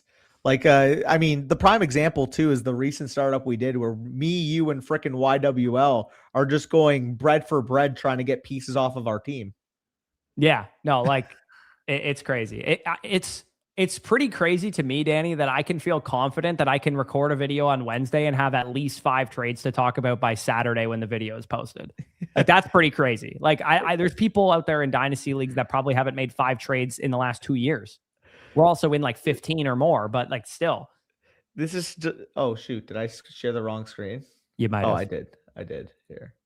But I was gonna say I'm just gonna show the screen for the Flock Me Sideways League. Look at this bar. Like, look at these. It pisses me off that I'm balanced. What the hell? You're balanced because we are so committed. I'm 10th, 12th, 10th, and 10th in all the fantasy positions. How on earth is that a balanced team? Also, shout out for the Flock roasting me for this deal because 29 picks aren't in the site yet. That pissed me off because I am the commissioner of this league and I had to make a 29 league safe. Bro. And YWL's from Europe too, so that's why it pissed me off even more, Danny. You made that deal with or no, maybe it was YWL that pissed me off when he made his deal for a 29 first, because he's from Europe and he trades like 2 years in advance. I'm like, dude, you got to like PayPal me the money now. I got to pay it in. That's a good point. Yeah, you have to put in the payment. Couldn't you have just been a contending team as the person from Europe? Yeah, bro, that's actually so facts because he can't even pay ahead into the league safe. He needs to pay you to pay into the league safe. I know. That was annoying as fuck. You're the middleman. Yeah. But yeah, I mean, this is my tank going on. I'll show your team on the screen as well. It's the only real difference is you actually have some quarterback equity, and I am starting poo-poo caca. I'm not going to have it forever. And once Mahomes is back on the field, I'd like to sell him too. I love how us 3 have monopolized the entire 27 first round. I want us 4 firsts. I want Le'Veon Moss to be my only running back all year. I want to somehow sell Keelan Black and Alvin Kamara to the point that I have a retired running back in my RB1 slot and no other running back in my RB2 slot. I've been trying to trade Hampton, and it's just like nobody has assets to even fucking buy him now. Me, you, and YWL own the entire 27 class, half of the 28 class, YWL and as well. some of the 29 class apparently as well. So, I mean, make me a good offer. I'm willing to sell. I made it very clear. Ronaldo, I know you want Mahomes. Come get him. I hear that. Let me share the screen again, and apologies for going into our own leagues there. But yes, we're known for tangents. We're known for tangents. The ultimate goal here, Elliot, if you're listening to this, is to, kind of scavenge these bottom teams and see if you can get them to pivot their team from purgatory to strong rebuilder, because there's plenty of opportunities that you have great assets to convince them to do that. Like, they should feel lucky that you're coming up to them and saying, I'll give you Malik Neighbors and Tedder. Like, for a guy that's pivoting into a rebuild, you know how valuable those assets are? They're 22-year-old receivers that are proven studs already. Yeah, exactly. So, but anyways, yeah. And also, Dylan, if you want a free review, hammer the like button, and maybe we'll do some by the end of this stream. How many are we at right now? How many likes are we at? The reviews are the real tangents indeed. How many likes are we at? Because we're not enough. it's 12 likes, guys. No. Yo, what? Dylan, 12. You're going to have to yell at everyone in the chat to get some likes up if you want fucking free reviews, because 12 likes is pitiful. Dude, when we have less amount of likes than years Dylan has been on Earth, that's a problem. That's a good point. Also, speaking of Dynasty Wizard, I should mention, I don't know, because I have no idea how long Thomas and Nick are going to take to edit the audition video, but it should be out soon. I feel a spoiler coming out of Bushy's mouth. I'm not going to give any spoilers, but Dynasty Wizard was one of the auditioners, and we should mention that the video is going to come out soon. And maybe it's today, tomorrow, Saturday, Sunday. I have no idea what day it's going to come out, because I'm not Thomas or Nick, but they're editing it, I would assume, as we speak. Well, yeah, let's just say you're in the mix. Yeah, and Dynasty Wizard definitely in the mix. So we'll cover more for Elliot on his DD 2.0, but there is a lot of possibilities. It's Step Brothers level of possibilities here, or room for activities. So much room for activities. So much room for activities with this team. Either way, the one thing I will say, the last thing I'll say on this team is right now in his second flex spot is Travis Hunter / Jaden Higgins / Nicholas Singleton. Like, he actually could use another starting asset in his lineup. And like you said already too, he doesn't really have a great quarterback 2/3. Yeah, no, that's a good point as well. I didn't realize the lineup was that deep. We need a Giga Chad level super chat from you at some point. I will pay back these free reviews when I'm older. Yeah, there we go. We have like a bond on Dylan's teams. Hey, the touch on the devs fucking with my brakes had me howling. Yeah, that is the devs cutting his brakes were fucking hilarious. LT Goat is the only person on earth to ever type this sentence. No, I had some volume of fans. I'm just glad he's still with me after the debacle in week 14 or 15 when it happened. Every hothead Italian from New Jersey is cheering for Team Danny. If Cam Scattaboo watched the Flock League, you'd 1000% be his favorite contestant. They're just living vicariously through the lad. Yeah, for sure. Okay, let's get into Lost Stash here. F them picks and rooks. Well, again, that team name would scare me normally. However, you have a Thanos. God, I just want you guys to review this Thanos I have just to flex a little. So this is you, Bajorge. This is Lost Ash. That's your team. I guess so. Yeah. Holy crap. So also elite deal. Good job, Joe Blacko. Yeah, great deal. Evaluate Dynasty short and long term. Tore down after the startup. 0-28. You love to see it. Maybe you play in a communism league with a league median, but shout out to the 0-28. Made some A+ trades. 1st and 2 seconds got Jefferson. I don't know how you did that. JJ McCarthy got a 1st and a 2nd. Some TBD. I traded Love for CMC, a 27 1st. And I'm assuming that's Jordan Love, not Jeremiah Love. But yeah, that's a pretty good deal. Use KC and Price to get Mahomes. Yeah, that's a great deal. I'm assuming that's Jeremiah Love, by the way. Is it Jeremiah? Jeremiah 100%. Love for Christian McCaffrey, a 27 1st, projected mid to late. Rashad He White said he went and 0-28. Concepcion. Yeah, he that's went true. I guess he 0-28. probably did trade Jeremiah Love for that then. Yeah, and also Holy First, I agree. That ain't me, he said. No, I have a better one. So he's submitting one right now, I guess. You ready? My Bentley. Yeah, exactly. Yeah, we died on the subtle the keys flex on to my Bentley. We did. We laughed ass on that. Avery being a subtle flex was fucking having me crying though, because it was like, yo, like Avery's like, anyone see my home theater? You should have one thing. Obviously your video was great, but like if you had Avery at a movie theater pretending it was his basement, that would have been fucking hilarious. Also, I actually the funniest thing of that whole video to me was Nick pretending the flex. No, pretending the flex thing. That killed me. That was so funny, bro. He literally did that last year. He did. It was hilarious. Bro, the Brock Bowers bit was legit. Yeah, it was great. Traded projected 27-101 plus Tyson, got JSN. Oh my God, what? Oh, I thought he said he got JSN plus 9 firsts. I thought that's what that said. Okay. Okay. So you traded Jeremiah Smith and Tyson and got JSN essentially.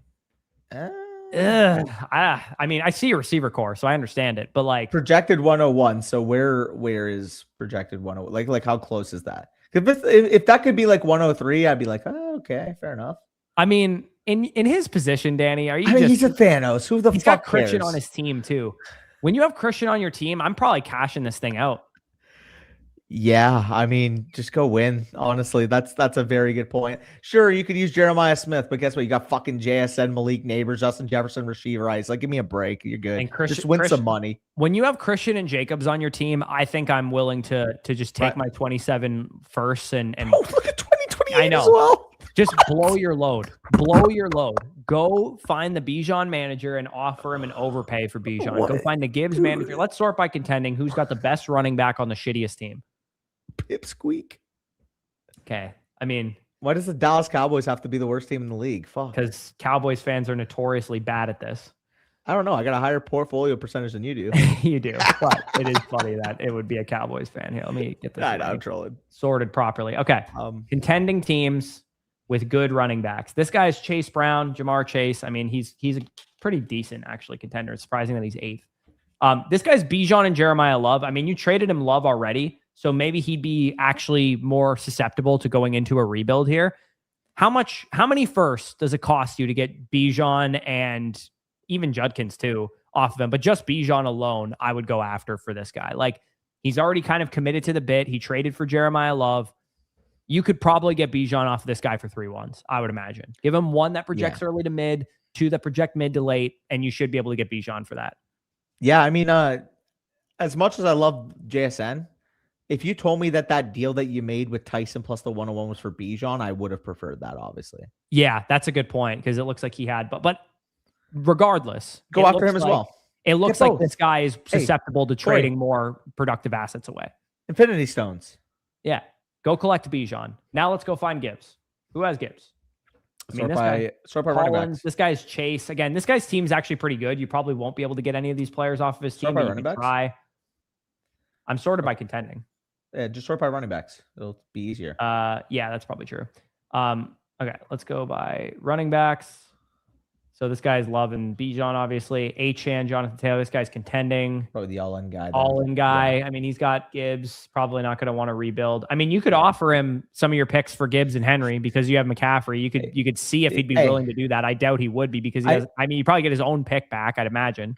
I will say though, when the guy's name is Gibbs me head, probably unlikely you're getting Gibbs from him. No, probably not. But, I mean, you kind of get the point at this point. Yeah. We're just going to find the best running backs humanly possible and throw picks at the manager who has said running backs because your receiver core is ready to go. You have Harold Fannin at tight end. I wouldn't be opposed, by the way, to taking Harold Fannin and upgrading beyond Harold Fannin and going after Loveland or Bowers or Trey McBride or somebody like that.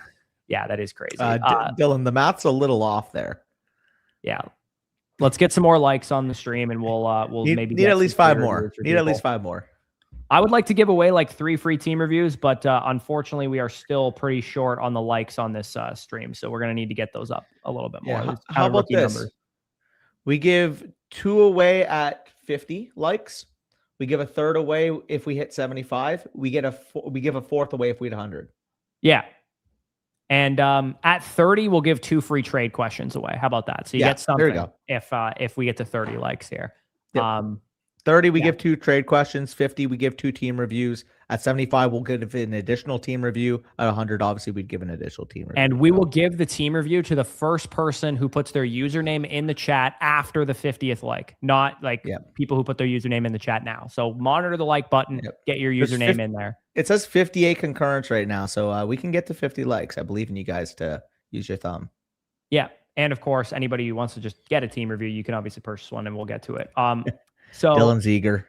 Yeah, Dylan's eager. So yeah, again, find the teams in this league, sort by contending ranks, go to the bottom. These guys probably can't compete. How much is it going to cost you to go get Jamar Chase and Chase Brown, for example? Maybe this guy thinks he can't compete because of the contending value. But it does look like this is the type of league when you just look at the dynamic of it. There's 8 teams out of the 10 that are in purgatory or higher, either strong contender, all in, etc.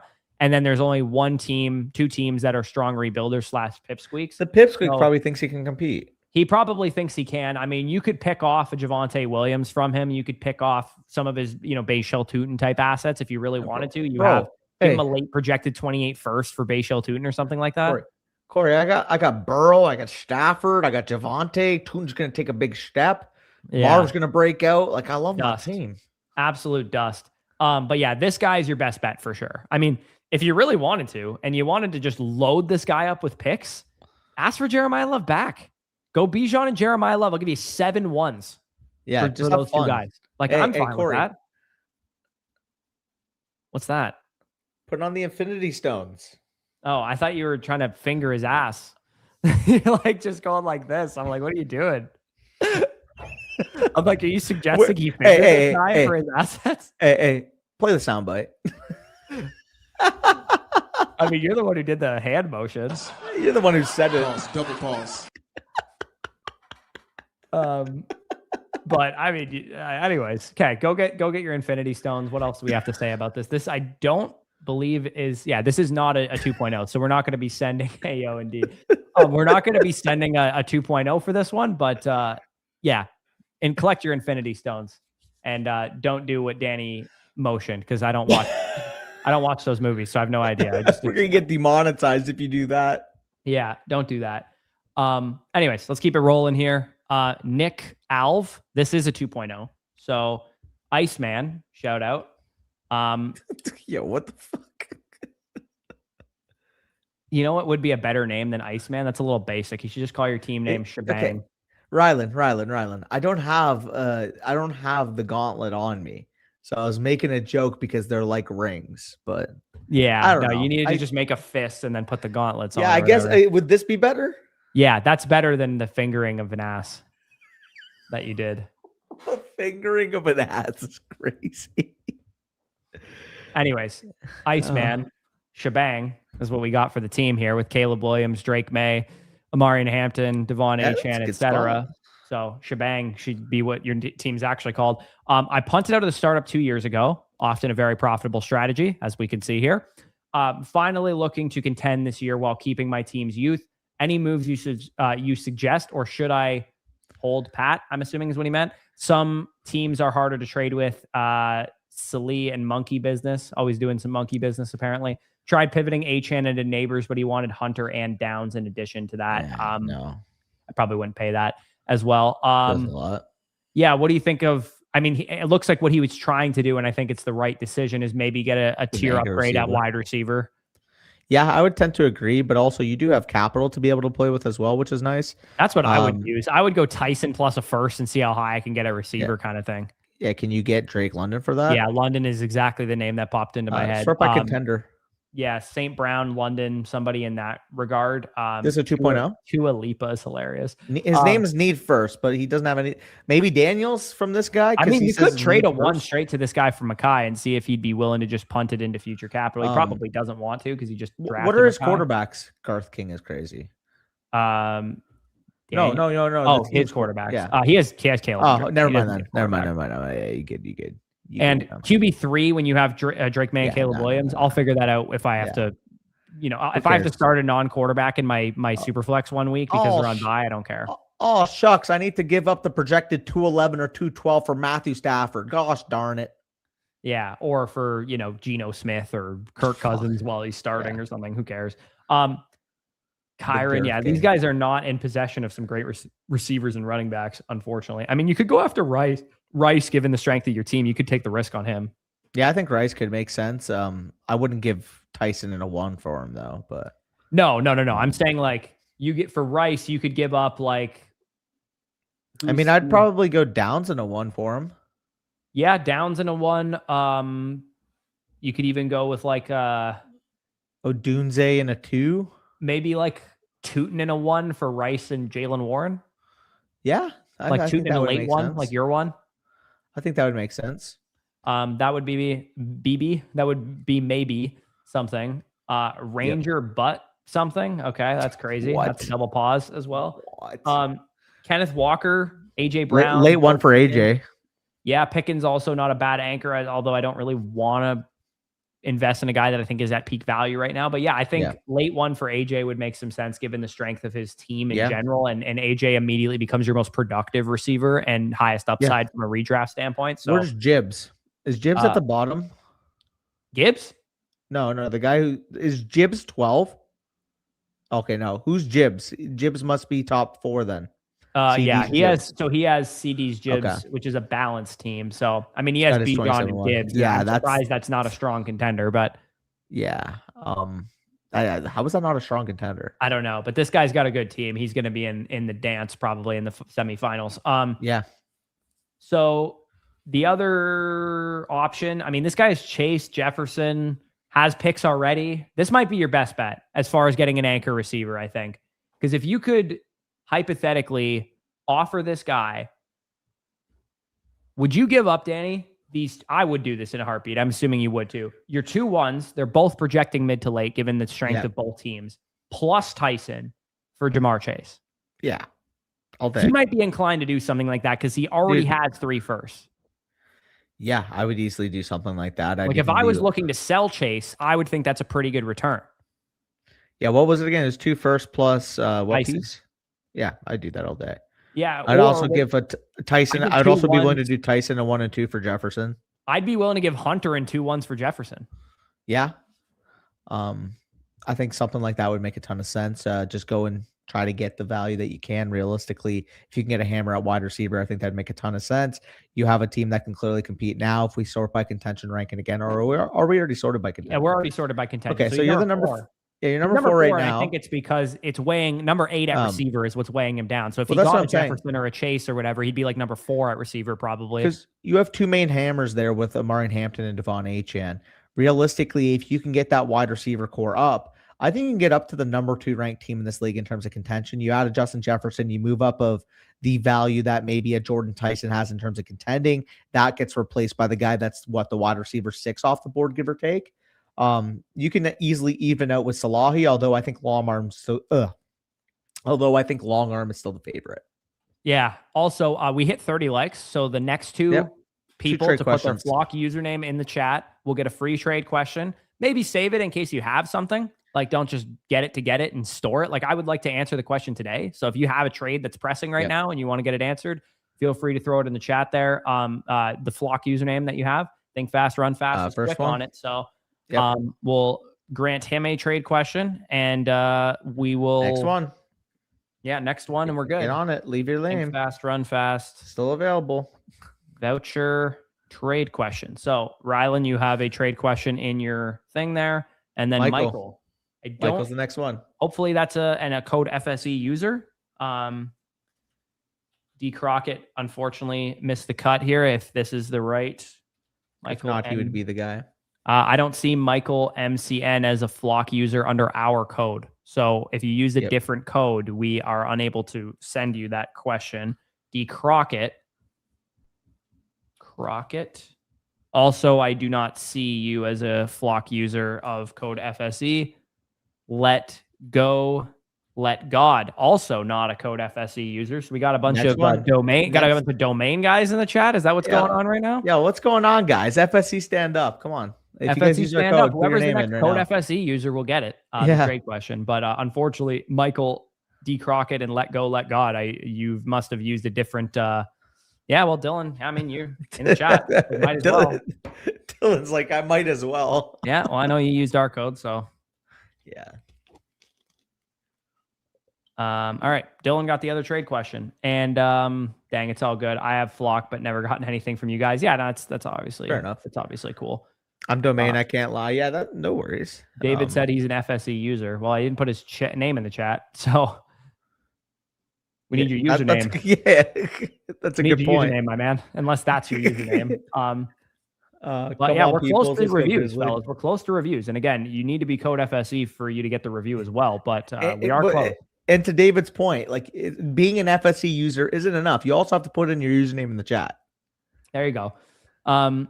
Yeah, Chef's in the chat right now. Again, once we get to 50 likes, we'll give away reviews if we got them. We're still about 15 short. So, I mean, there's enough to make up the difference here. We have more than 50 people on YouTube in here. So we should be able to get to 50 likes, no problem. Yep. I know Chef's a user. I can guarantee that. Yep, can guarantee that, in fact, as well. But yeah, Iceman, I'm pretty sure you're looking at a pretty straightforward DD 2.0 coming your way, which is us just giving you ideas on how to upgrade at receiver, I'd imagine, is going to be the majority of it. Appreciate the kind words, by the way. And ultimately, that's what I do love about Flock Fantasy. But that's what I do love about the site is like a lot of people I feel like got introduced to the other creators through the site. And again, like maybe, you know, you started with Mason and you like a little bit of us in Domain as well, or you started with Domain and you watch a little bit of us in Mason, like, or for example, Zach as well. Like funny enough, Sammy was actually part of Zach's community, made the Flock League last year. Now, obviously, Sammy's running his channel and obviously has his rankings on the site. So I just love the fact, you're just a sicko and you listen to all of us. And I'm pretty sure there are a lot of people as that who listens to pretty much all of us. And actually, ideally, that would be who wins the fan spot in the Flock League. Realistically, somebody who listens to all of us is who I would want to win the fan spot in the Flock League. Yeah. And Dylan said I started with Mason. Yeah, like I feel like with Dylan, he is either playing soccer or he's in one of our chats. One of the creators' chats. Yeah, and you're right. Domain did cook us all on the promo that they were doing. When they released the blueprint, I don't blame you guys for using code Domain. Now that we have a product that gives you some actionable stuff too, hopefully we get some bleed back from the other users on the site. I mean, ultimately, us competing with each other to give you guys a better product to sign up is only good for you guys. Well, that's what I mean. It's like, yeah, like obviously we're competing theoretically for everybody to, you know, use our code or use their code or whatever, but that all depends on the benefits. And like, who was it that said the Domain benefits? Was it Jeffrey? Yeah. Said like Domain was doing a better promo at the time, which is Domain clearly had the best promo. Yeah, definitely 100% for a while there. But ultimately, depending on the promo that you like now, I feel like all creators have a competitive promo. So really just depends on if you feel like you're signing with a creator that you listen to most, you don't feel like you're missing out in terms of the content on the site. Because on top of that too, yeah, of course you get the exclusive stuff, but being able to access all the rankings, the Dynasty trade calculator, all the posts that are projected on the site, for example, like Mason posted Vegas projections. We've posted our manifestos before our trade targets by position, etc. So even if you sign up with a certain code, there's content for all. Yeah, and if I buy a blueprint, so our product is called the Dynasty Decisions 2.0. The blueprint is a specific domain product. Would I also be a user for you guys too or no? The way it would work is because you're a code domain user, you'd get a 15% discount on buying a DD 2.0 straight. If you were a code FSE user, you'd get a 30% discount. But because you're a site subscriber of one of the creators, you actually would get a small discount that way. And then our blueprint, quote unquote, is the DD 2.0. where you get the snapshot of your team, you know, obviously the way that Nathan and Avery do it, but a little bit different. And then the decisions that you're making, which is why ours are called Dynasty Decisions. And we've been, you know, Tano, for example, who's in the chat right now, who's been a subscriber of ours long before we were a member of Flock. I believe we were the first one to do review live streams of anyone on the site. And because Domain and Land weren't around at the time. So shout out Nico, by the way. He is in chat. He says, gonna see if I can send Roman 2-1s for Chase. Have a good trade relationship with Tulipa, so I can't go for Jefferson or Chase. Okay. That makes a ton of sense. Appreciate I'd be fine sending Roman 2-1s for Chase any day of the week. I would as well. Also and if you get that done, by the way, make sure to update that in the chat because you did get a 2.0. So if you secure Chase, your advice is going to change, obviously. Any input that you have. So say, for example, if you make a trade in the next coming days before I send you the 2.0, leave it in the Flock DMs. And this goes for everybody, by the way. If you submitted a 2.0 and we cover it in that stream, until you get that 2.0 back, any updates that you have made since the stream, please lead them down in the flock DMs, because it can totally change our perspective. If, for example, in the stream, we talked about, oh, we would tear this thing down, go into 2027 contention, and then you update us, oh, this value was too hard to ignore. I got Jamar Chase for Roma Dunze in a single one or something like that, then obviously the perspective on what we would do could change. So anything that happens, anything that gets updated, leave in the flock DMs. And of course, we get the team you guys will reflect that too if you make any moves. Like, how many times, Danny, have you done a DD 2.0 where you go back and listen to what we talked about on the stream and it's not relevant anymore because they made 3 trades in the period of time that after the stream? Well, that's what I mean. So that's why we'll talk about it on the team review, but that's why the 2.0 is so valuable. Because like, you're getting 2 reviews, kind of. You're getting 1 review live, and then you're also getting a follow-up review, essentially, of what you did on after the first initial thing that we're talking about here. Appreciate that. Also, we do have Stevie in here, so shout out Stevie. You are actually one of the example DD 2.0s we were showing. Yes, Dylan is very eager for those likes. A couple weeks ago. Couple weeks ago, there was a ton on the back end. This week, thankfully, I had a little bit less on my plate, so I was able to go to my cousin's graduation yesterday. I was able to go a couple times out for tennis. It wasn't as strenuous, but at the end of the day, we're never going to complain about getting 2.0s. So yeah, no, definitely not. And Land does have Zach has his draft guide up for redraft leagues right now. So for those of you guys that are buying season passes and whatnot right now, Land has a draft guide up. Yep. The first rendition of the fantasy football projections, which is a part of our draft guide, which if you guys have had the last couple of years, is Zach's is more PDF, I think there's a cheat sheet and whatnot in there. Ours is more, sheets, spreadsheet related, and has been for years. The projections are going to be a new addition to the draft guide this year.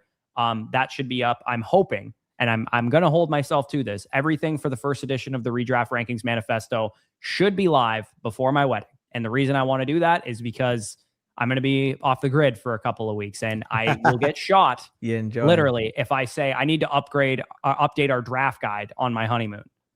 So you shouldn't have to do that. I'm not even allowed to bring my laptop to the Cayman Islands. So that's where we're at with the draft guide. That's why I need to get all of these team projections done in the next couple of weeks. Yeah, what's good, Garage? Appreciate you popping in, brother. What's going on? Appreciate you popping in. And James, you did do that. I remember the last review, you had Achan literally the day or the two after you sold Achan for Tate, which changed his DD 2.0. Happy life. You get that. Also, I guess I can call you either, because obviously on YouTube, the Fantasy Football Garage, but I know Chris the Candy Man is the official tag. So appreciate you, brother. Yeah. When's you getting married? I am getting married exactly 2 weeks from today. Exactly 2 weeks from today is when I'm getting married. Why am I getting cooked? What's going on here? I mean, you can't be talking shit if you don't have one either, Dylan. Just to be fair to Danny here. You can't be talking shit there. What's the over-under on arguments so far? I think we've been pretty good today. We've been pretty good today. Just the AJ Brown thing, I think that was pretty much the biggest argument we had. That was an argument all to say that you have him at 20, I have him at 23, and all I said was, the ceiling's high, but also there's some risk. That's all that we talked about. Danny is 2 years younger than me, Dylan. Oh, he's 10 years older than you. I see. Correct. Correct. You also act like age is the only determining factor in trying to whether or not you want to go out there and get something. Yeah, got to cook. Anyways, we could probably move on from Nick's team. Again, pretty straightforward. If he gets a move done for a wide receiver, that's going to put his team in very, very high contention and already in very good shape to begin with. So let's keep it rolling. Here we go. It is it happens probably 80% of the time we are arguing. This is factual. It's always like that, especially like the Marvin Michael Wilson one has carried on so long because it's like by far the widest discrepancy in our rankings that any argument's ever been. And I bet if we went in the redraft rankings, it's not even a big discrepancy. I just have them closer together than you. Yeah, no, for sure. Where do you have them ranked respectively in redraft? In redraft, or best ball rankings, but you know what I mean. Best ball rankings, I have Marvin Harrison. You're getting us into a dangerous game here, Danny. At receiver or overall? Overall, Marvin Harrison is my 59th overall player. Okay. Michael Wilson is 97. Okay, so I got Marv at 73 and Michael Wilson at 79. So okay, That is actually Not gonna pretty I'm not taking wider the than I rage thought. bait. Also, on our schedule, right before I'm gonna have my wedding, I put that video idea I had in for you that we rage bait each other's rankings.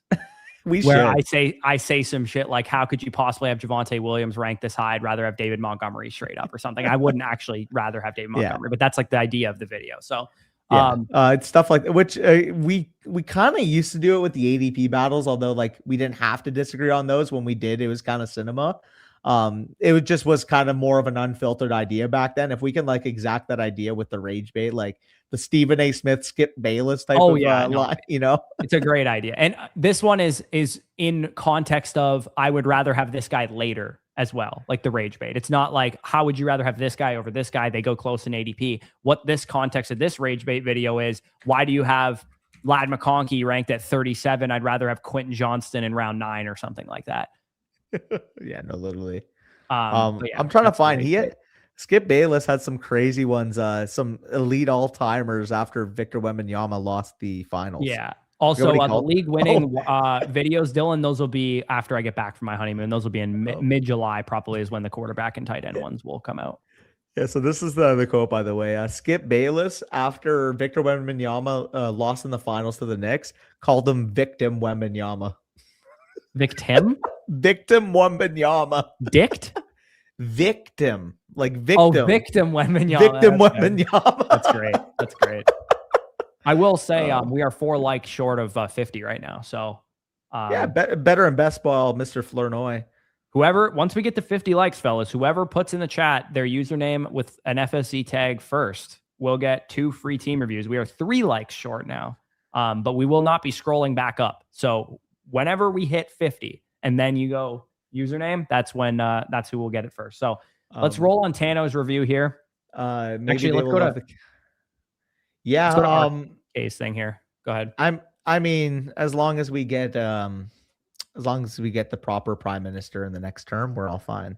Yeah, which might be a while from now, unfortunately, because of what has happened recently in our. But hey, at least the older demographic got a guy that could stand up to Trump. He's really standing up to Trump right now, dude. Yeah, really cool that he's on a fucking plane to like Uruguay right now. Like, how is that doing anything?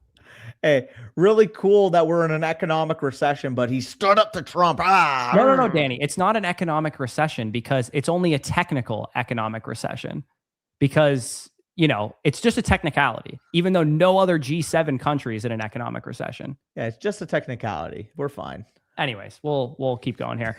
It is funny, though, because it's like, we could talk about Canadian politics because nobody gives a fuck. But if we're talking about American politics, we have 7 death threats right now if we talk about American politics. Anyways, so DC Crockett's still at it right now, even though he did not show up as a Code FSC user. I appreciate the grind, though. Yeah. Maybe am I baked? Like, did he show up? Oh my God. I'm so sorry, D Crockett. You did show up as an FSC. I think by rule now he should get the one of the team we have 50 likes, so he is going to get it. Hopefully Trudeau's at the USA game today. He's our good luck charm. Yeah, I mean, he's been banging Katy Perry, so he's chilling. All right. So it looks like D Crockett, I kept saying DC Crockett, and Andrew Holva, assuming he's a Code FSE, and he is. So D Crockett and Andrew Holva, congrats on your free team reviews. If we get to 75 likes, we'll give away another one. But they're just regular team review vouchers. Also, by the way, we're not giving away 2.0s. That's a lot of work for us to give away. Yeah, Corey would just be giving me the big middle finger if he was doing that. I'll honor that it hit 50. I saw it hit 50. Yeah. I'm not going to, it's at 49 right now, but I'm not going to screw it up. We're to give him away. If you didn't get the review and took your like away, just go fuck yourself, honestly. Yeah. If you're one of those guys that tries to get the incentive and then rescinds it, fuck you. It's like, or maybe we started talking about Canadian politics and they instantly de-liked the stream. It's like the type of person who will order an Uber Eats and then like pluck a hair out of their fucking hair, put it on the burger, and ask for a full refund. Yeah, yeah, you got value, but like you are a shitty human. You know what I mean? Yeah, you are scum of the earth. Okay. Yeah. Malik Neighbors for Ashton Genty. Anything you care about here? Because this is a complete wash, whatever you need. 10 teams start 10, assuming you're making this type of deal because you're trying to compete. If we go to the team, I'm sure that's going to echo that as well, because I know Ryland has some big time contenders. Yeah, do it. Yeah, I mean, Dylan, What did I do before? 50. I saw it hit 50, and then D. Crockett's name was the first in the queue when it hit 50. I've never done this before. I would never do that, by the way. Ronaldo did the same as well, and I will grant you guys were so right on the edge. I'm going to be very, very nice to you guys, and I'm going to give you a review anyway. So we just gave away 4 reviews. So oh, wow. I'm going to be very, very nice to Dylan and to Ronaldo. I can't with these free review vouchers. We're not going to spend 10 minutes reviewing your team. I can't lie, but you guys were right on the fringe there, so I will give you the review voucher anyway. So we gave away 4 reviews at 50, which is more than we said we were going to. But appreciate you guys for sticking around. Look at team construction. I'm assuming you're making this because you have good receivers and you need a running back and you have a fucking Thanos. Oh my god. Yeah, I mean, you have a Thanos. You got neighbors. Yeah, go do this. It's fine. Look at that team, bro. It's insane team. Anyways, let's get to Tano's team here. I've lost track on my timestamps, which is going to be kind of a bitch, but we will. I'll get back on track of it when we go back through the stream. We're just missing a couple in the middle there. Am I crazier? Did Peter go from a orangey red profile pick to a purple? He might have changed it. Shout out Peter, by the way. Well, let me see now. Earlier in chat, I swear his name was a different color. Might have been. Anyways, that's so ADHD for me to point out. It is very ADHD for you to point out. I'm gonna try and truck along here. Actually, Dylan's got a trade question. Mid first and an early to mid second for CJ Stroud and Ty Simpson. And also, yes, Tano, by the way, he has a 2.0. So he submitted as a 1.0 because he had signed up before the promotion. So I just told him label it in the DMs and we'll do a 2.0. Okay, sounds good. Dylan wants to sell Stroud and Simpson on this team for a mid first and an early to mid second. I would do this for sure. I mean, I think you should be able to get slightly more for those two. But look at the situation of his team. I know. It's his third, fourth quarterback. He has picks. I think it makes sense. I just think in an ideal world, I'd get another 2 on top of this. In an ideal world. Pete, maybe it was mentally last year. Maybe you had an orange one or something. Because I swear it's just random pattern recognition. Like there's something that's telling me this. I don't know why. Okay. I'll explain maybe I'm baked. Really quick for you, Michael. Danny's still focused on this fucking ADHD thing.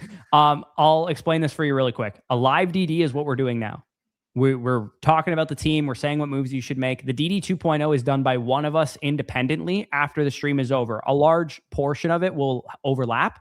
Like some of the trades that we give you, some of the decisions that we make for you will probably come from the live stream. But especially if you make moves since the live stream, then it could be completely different from what we talked about during the live. It's essentially like a recap. It's something live, and then we recap it and give you some refined breakdown of the 2.0. So it's essentially like you got 2 reviews. Pretty much, yeah. It's a recap of what we talked about on stream. And obviously, if you're proactive and you make some of the stream moves prior to getting the 2.0, we will adapt and adjust if we see, certain changes that are made in our team. Like I think Chef pointed out earlier, for example, when we talked about his team in the stream, we mentioned, you're a little bit older right now, try to get younger. And one of the first moves he made basically was selling HM for Carnell Tate. So once I got to the review, I'm like, oh, well, I actually don't have to workshop some HN trades anymore because he already dealt them. So that was I had my ones, but I'd give you my number ones, but I already dealt them. Also, I guess I'm okay, Danny, for fuck's sakes, leave this alone. All right, bro. It's just a picture. You've interrupted me like 40 times to talk about it. All right. Come on. Tano, this is the one I hit Danny up to make it 2.0. I took over right before the rookie draft and had minimal picks. I can't get my first back, so that sucks. Try to tear it down other ways. The DK and Smith trade had a defense in it. Okay, whatever. League market is strange. I haven't totally figured it out yet. So doesn't have his own 1 back, which sucks because this team's not in excellent shape, obviously. Have you tried floating Josh Allen in a deal to get your 1 back? Like getting, obviously. That might be the only way you get it back. Then. Yeah, exactly. Like if it was me and I was a good team with let's see who has his 1, first of all. Because if it was me, probably a team high on want picks. An elite asset in return for it. Probably a team that's top 2 in picks. Maybe it's one of these guys. 2nd in picks. Bombs away, Tano. Yeah, this guy. Yeah, I mean, maybe this guy doesn't have any incentive to go after Josh Allen, but if I were him, I would want Josh Allen for your pick plus. So I would be willing to take an undersell on this if I have to. I would literally be willing to do Josh Allen for Lawrence in the one straight up. Yeah, I would be too. I'd be willing to do Josh Allen for your one, Henderson and Tyson. And even if you had to put something on top of Allen, I'd maybe do that. Tano, have you tried that, by the way? Like trying to float Allen and like trying to get one of those He quarterbacks. said he wouldn't move it. He's got No floated matter Allen what? and Smith, he said. Floating Allen and Smith to get what? But Well, it before depends he what you're sold asking Devontae back. Smith. But also it depends what you were asking for back if you floated Allen and Smith. I'm assuming it wasn't for just Trevor Lawrence in the first. Like I'd almost be willing to undersell here if I have to because I'm trying to get that first to 101. Me too. Or Yeah. 102. I know he's rebuilding also, but if you could get Tyson Burden make in him an your offer he one can't for refuse. Josh Allen or something, I would do it. If you can get Trevor Lawrence in the one straight for Josh Allen, I would do it. If you can get Trevion Henderson, Tyson in the one for Josh Allen, I would do it. Yeah, I mean, we did something relatively similar to this in the league we're in, no flocking, me and Tano with the Mahomes deal. Yeah. So try. Yeah, give it a try. Again, if you can't do it, let's just operate on the assumption he cannot get his first back. Okay. He can't do it. It's impossible. Can't do then it. unfortunately, you're going to have to bite the bullet, potentially give up the 101 and the 103 this year because you're not competing with this team. Realistically, you're going to have to sell Josh Allen for somebody else's picks. You're going to have to sell Jared Goff for somebody else's picks. You're probably also going to have to sell Sam Darnold for somebody else's picks. Yeah, you probably want to aim for 2028 stuff as like being your I own the draft last year. You already have 3 firsts, so that's a good start. If you can monopolize that class, get about 5 firsts in 2028, I think that'd be a very good spot. Yeah. And also, maybe I have to make my Flock League team name just ADH Danny. Yeah, that's a good one. What about this guy's team? This Hawk Tua guy has his 28-1, could use a quarterback upgrade. Could you sell him on Genty, his 28-1, maybe even plus for Josh Allen? So Genty 28-1 and a piece for Allen. Could you get Brian Thomas Jr. in that deal? Genty, BTJ, first rounder for Allen. Yeah, like I would say the second you give him Josh, you're probably saying it's a mid one. Like you're probably not getting an early one. Oh, I would go on the premise that it's a late one because that's what you're trying to convince this guy as. Right. Okay. Let's go on the premise that it's a late one. You're giving up Allen. What is the balancing act that needs to take place? And this says you're winning this trade. That's probably not correct. Am I sorted by? Oh, it's a 1 quarterback league. Oh, okay. Now I'm confused. I was like, what the fuck? How is he winning that trade? Oh, so you having those elite quarterbacks isn't great then. Oof, that sucks. Oh, no. I mean, that guy could still be in the market for trading for Josh Allen. Tano, let us know, by the way. Is this did you mean to put Superflex or is this actually a 1 quarterback league? No, I think he said yes in the chat. So it's a 1 quarterback league.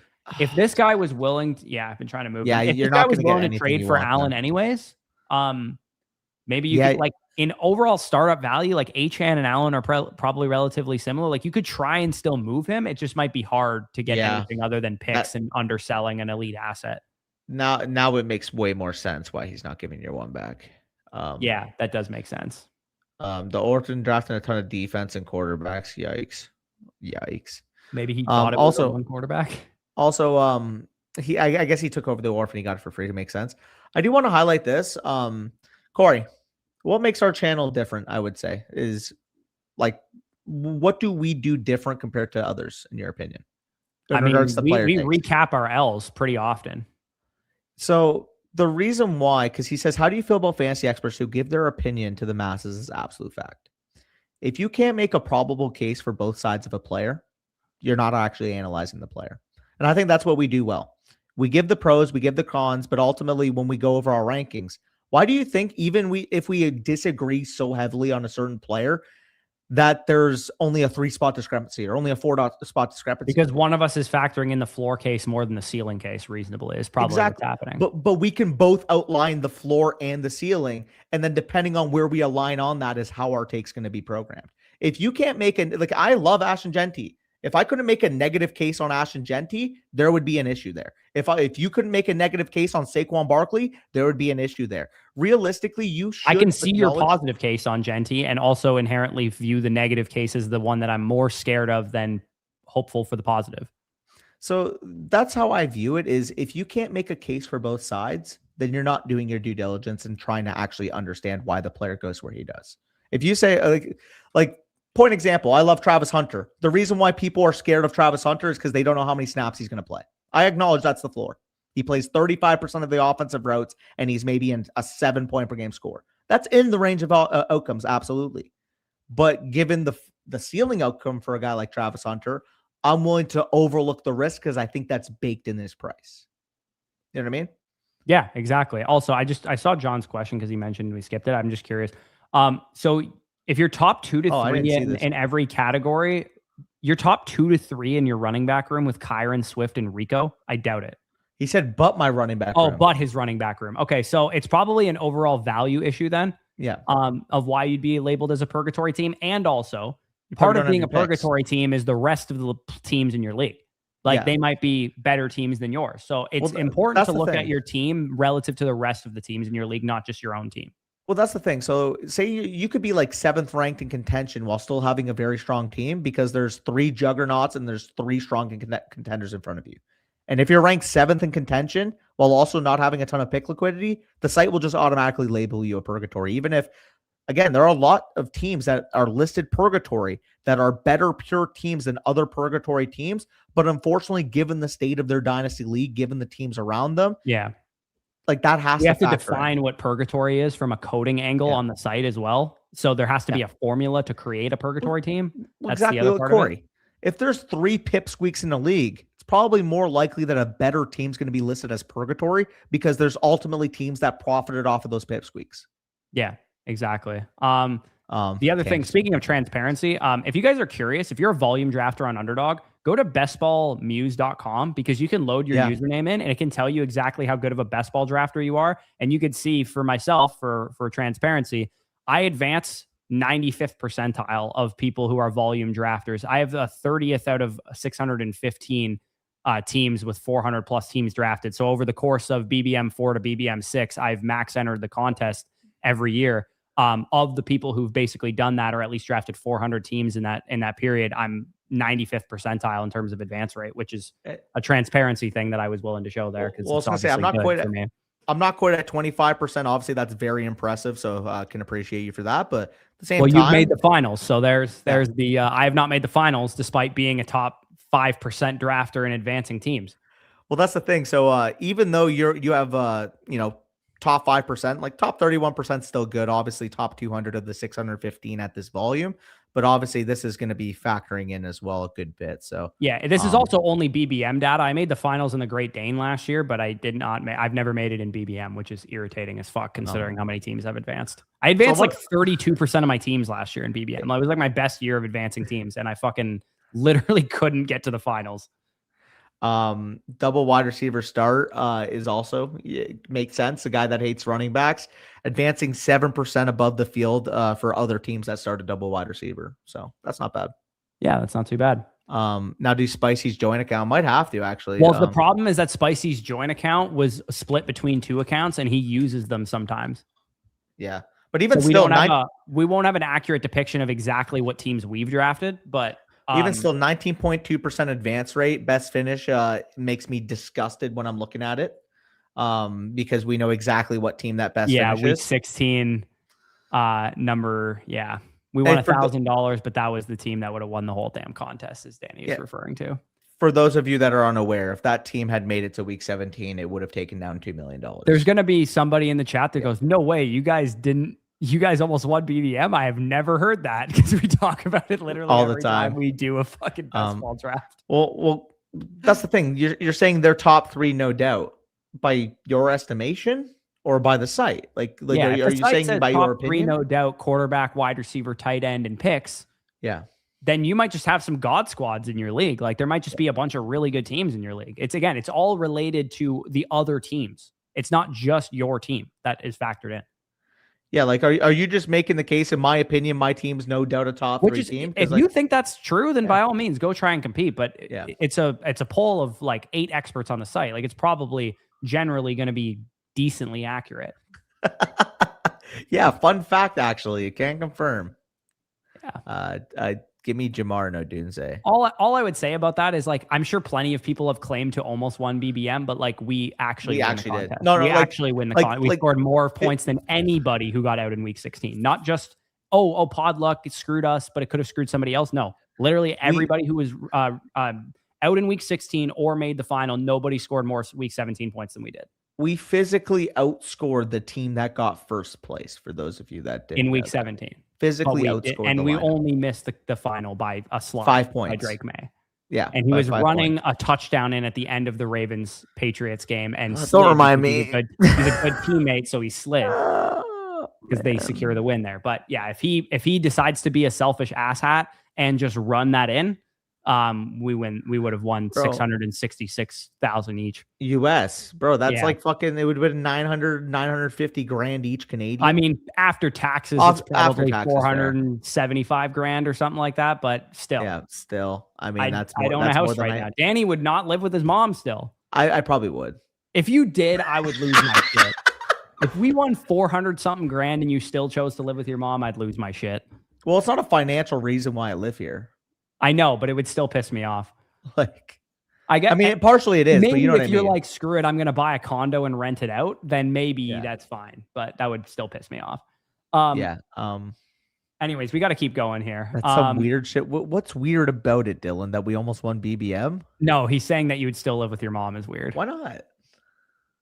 You got to understand, Dylan, that Danny is Italian, and Italian boys would live with their mother until they're 75 years old if they could. Danny is a walking stereotype. Dude, where I live right now is perfect. My grandparents are around the corner. If I want to go watch a soccer game. Also, being game overly close with your grandparents, also an Italian stereotype. When I want to go watch a game, like say we'll go, Canada's playing in the World Cup, I'll walk over to my nonnos. We'll drink a glass of wine each, and my nonna will make us some food. It's like the classic. Danny, no one's saying you can't move close to your parents and still live on your own. Would buy and own a bigger house, Baloo. Yeah, that could be a good point. Maybe I just buy a rental property, still live at home, and just rent it out. No, dude, I grew up with 2 Italian twins whose aunt lived with them because that's Italians. They're like, move in with us. Like that's what they do. And I'm marrying someone from Mexico, and that's also a stereotype in Spanish culture is that your extended family would live with you as well. So, but Dylan, like what you're not acknowledging is I literally lived on my own for 4+ years. Like I went to university. I was renting a house over there. I was doing my laundry. I was fucking taking care of the children. Yeah, I guess was doing everything there. It wasn't 4 years. Let's be serious. It was 2.5. Like 2 years. 2.5. Well, okay. So year on res. Then I had a year where I lived off campus at a house. And then I lived at basically an apartment that was off campus as well. So I made it half the semester in the apartment year, and then I dropped out in the second semester. So yeah, 2.5 years. Yeah. But anyways, let's get back to it because I got shit to do today still. Anything else on Tano's team? Because again, 1 quarterback league, he's probably gonna have a hard time selling these QBs. I mean, we got to reframe it, right? Yeah, like pretty much all you can do, Tano, is just continue to collect picks. And if somebody is going to give you a 3 in a deal instead of a 2, and giving them Goff and Darnold will get it a 2, you might as well do shit like that. You know what I mean? Realistically, at this point, if you know you're not getting your 1 back, you kind of have to accept it. You have to understand, hey, listen, I can offer whatever I can. I can offer him Josh Allen, Omar Cooper, Justin Jolie, Jonah Coleman, whatever. He's not giving me my 1 back. Fuck. I might give him Jeremiah Smith. You giving him Jeremiah Smith is already a sunk cost. You already made that decision to give him your 1. It already happened. Oh, I know you didn't. Well, you didn't make the decision. The dumbass dwarf in this team made that decision. They already made that decision. You kind of have to be stuck with it and live with it. You have your full year paid for. Hopefully that makes up for the fact that you're going to be giving somebody else Jeremiah Smith. But then it's time to activate.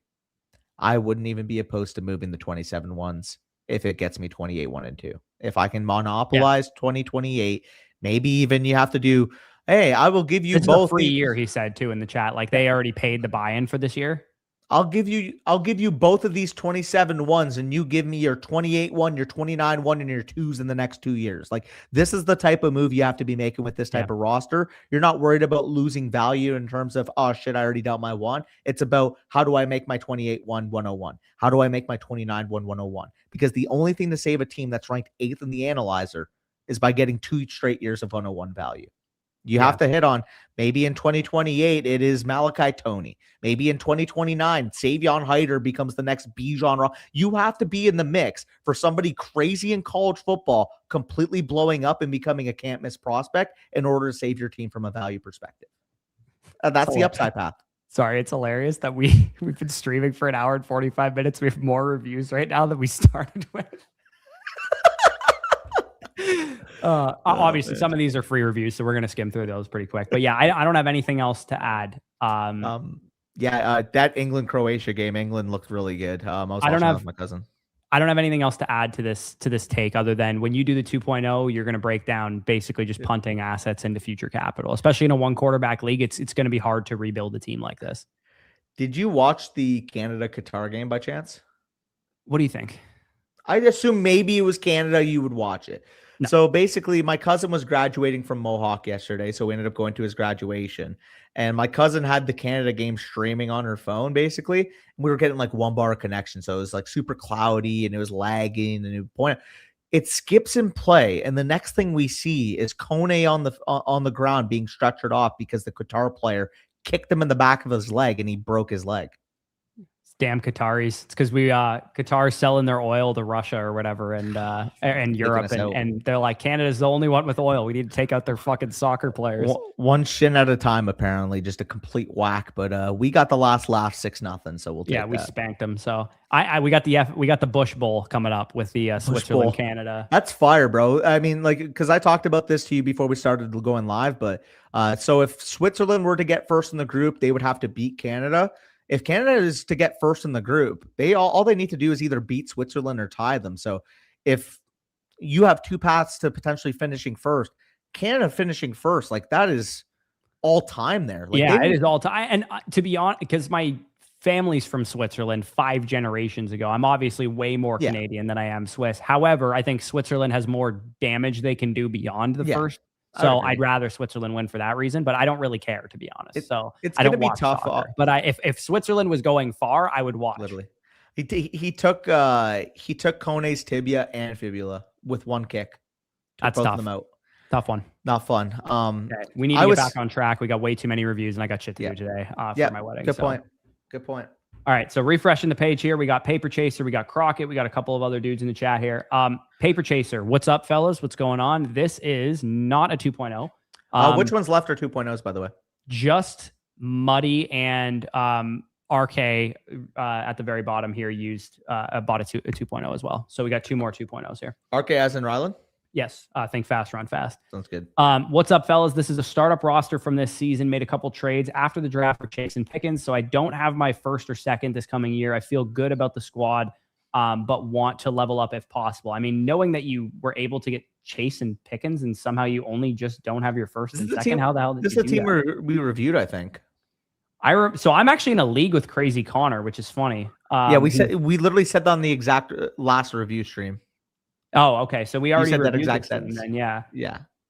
All right. Well, looking at your team, try to find the 2.0 and see if he's done any of the moves since then. Yeah, see if you can find it. It's a balanced team. Kyron, Kenneth Walker, Chase, St. Brown, and Pickens. Obviously, you're very strong at receiver.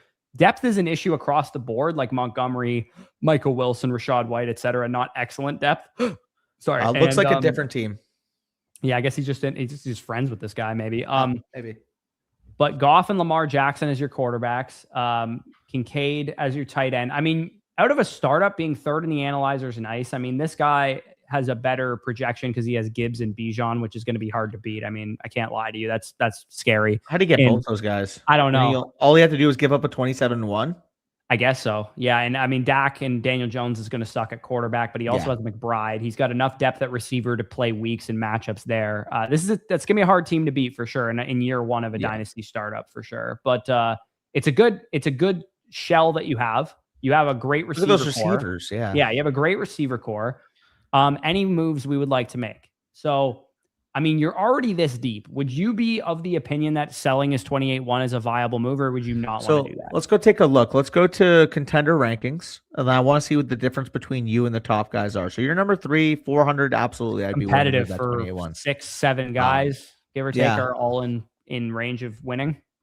Yeah. You have a 28-1. You have those 3s. I'd be willing to spend them in the right deal. Keep in mind, the right deal is very, very important there. The only issue is that, like, I think your main need is at tight end, realistically.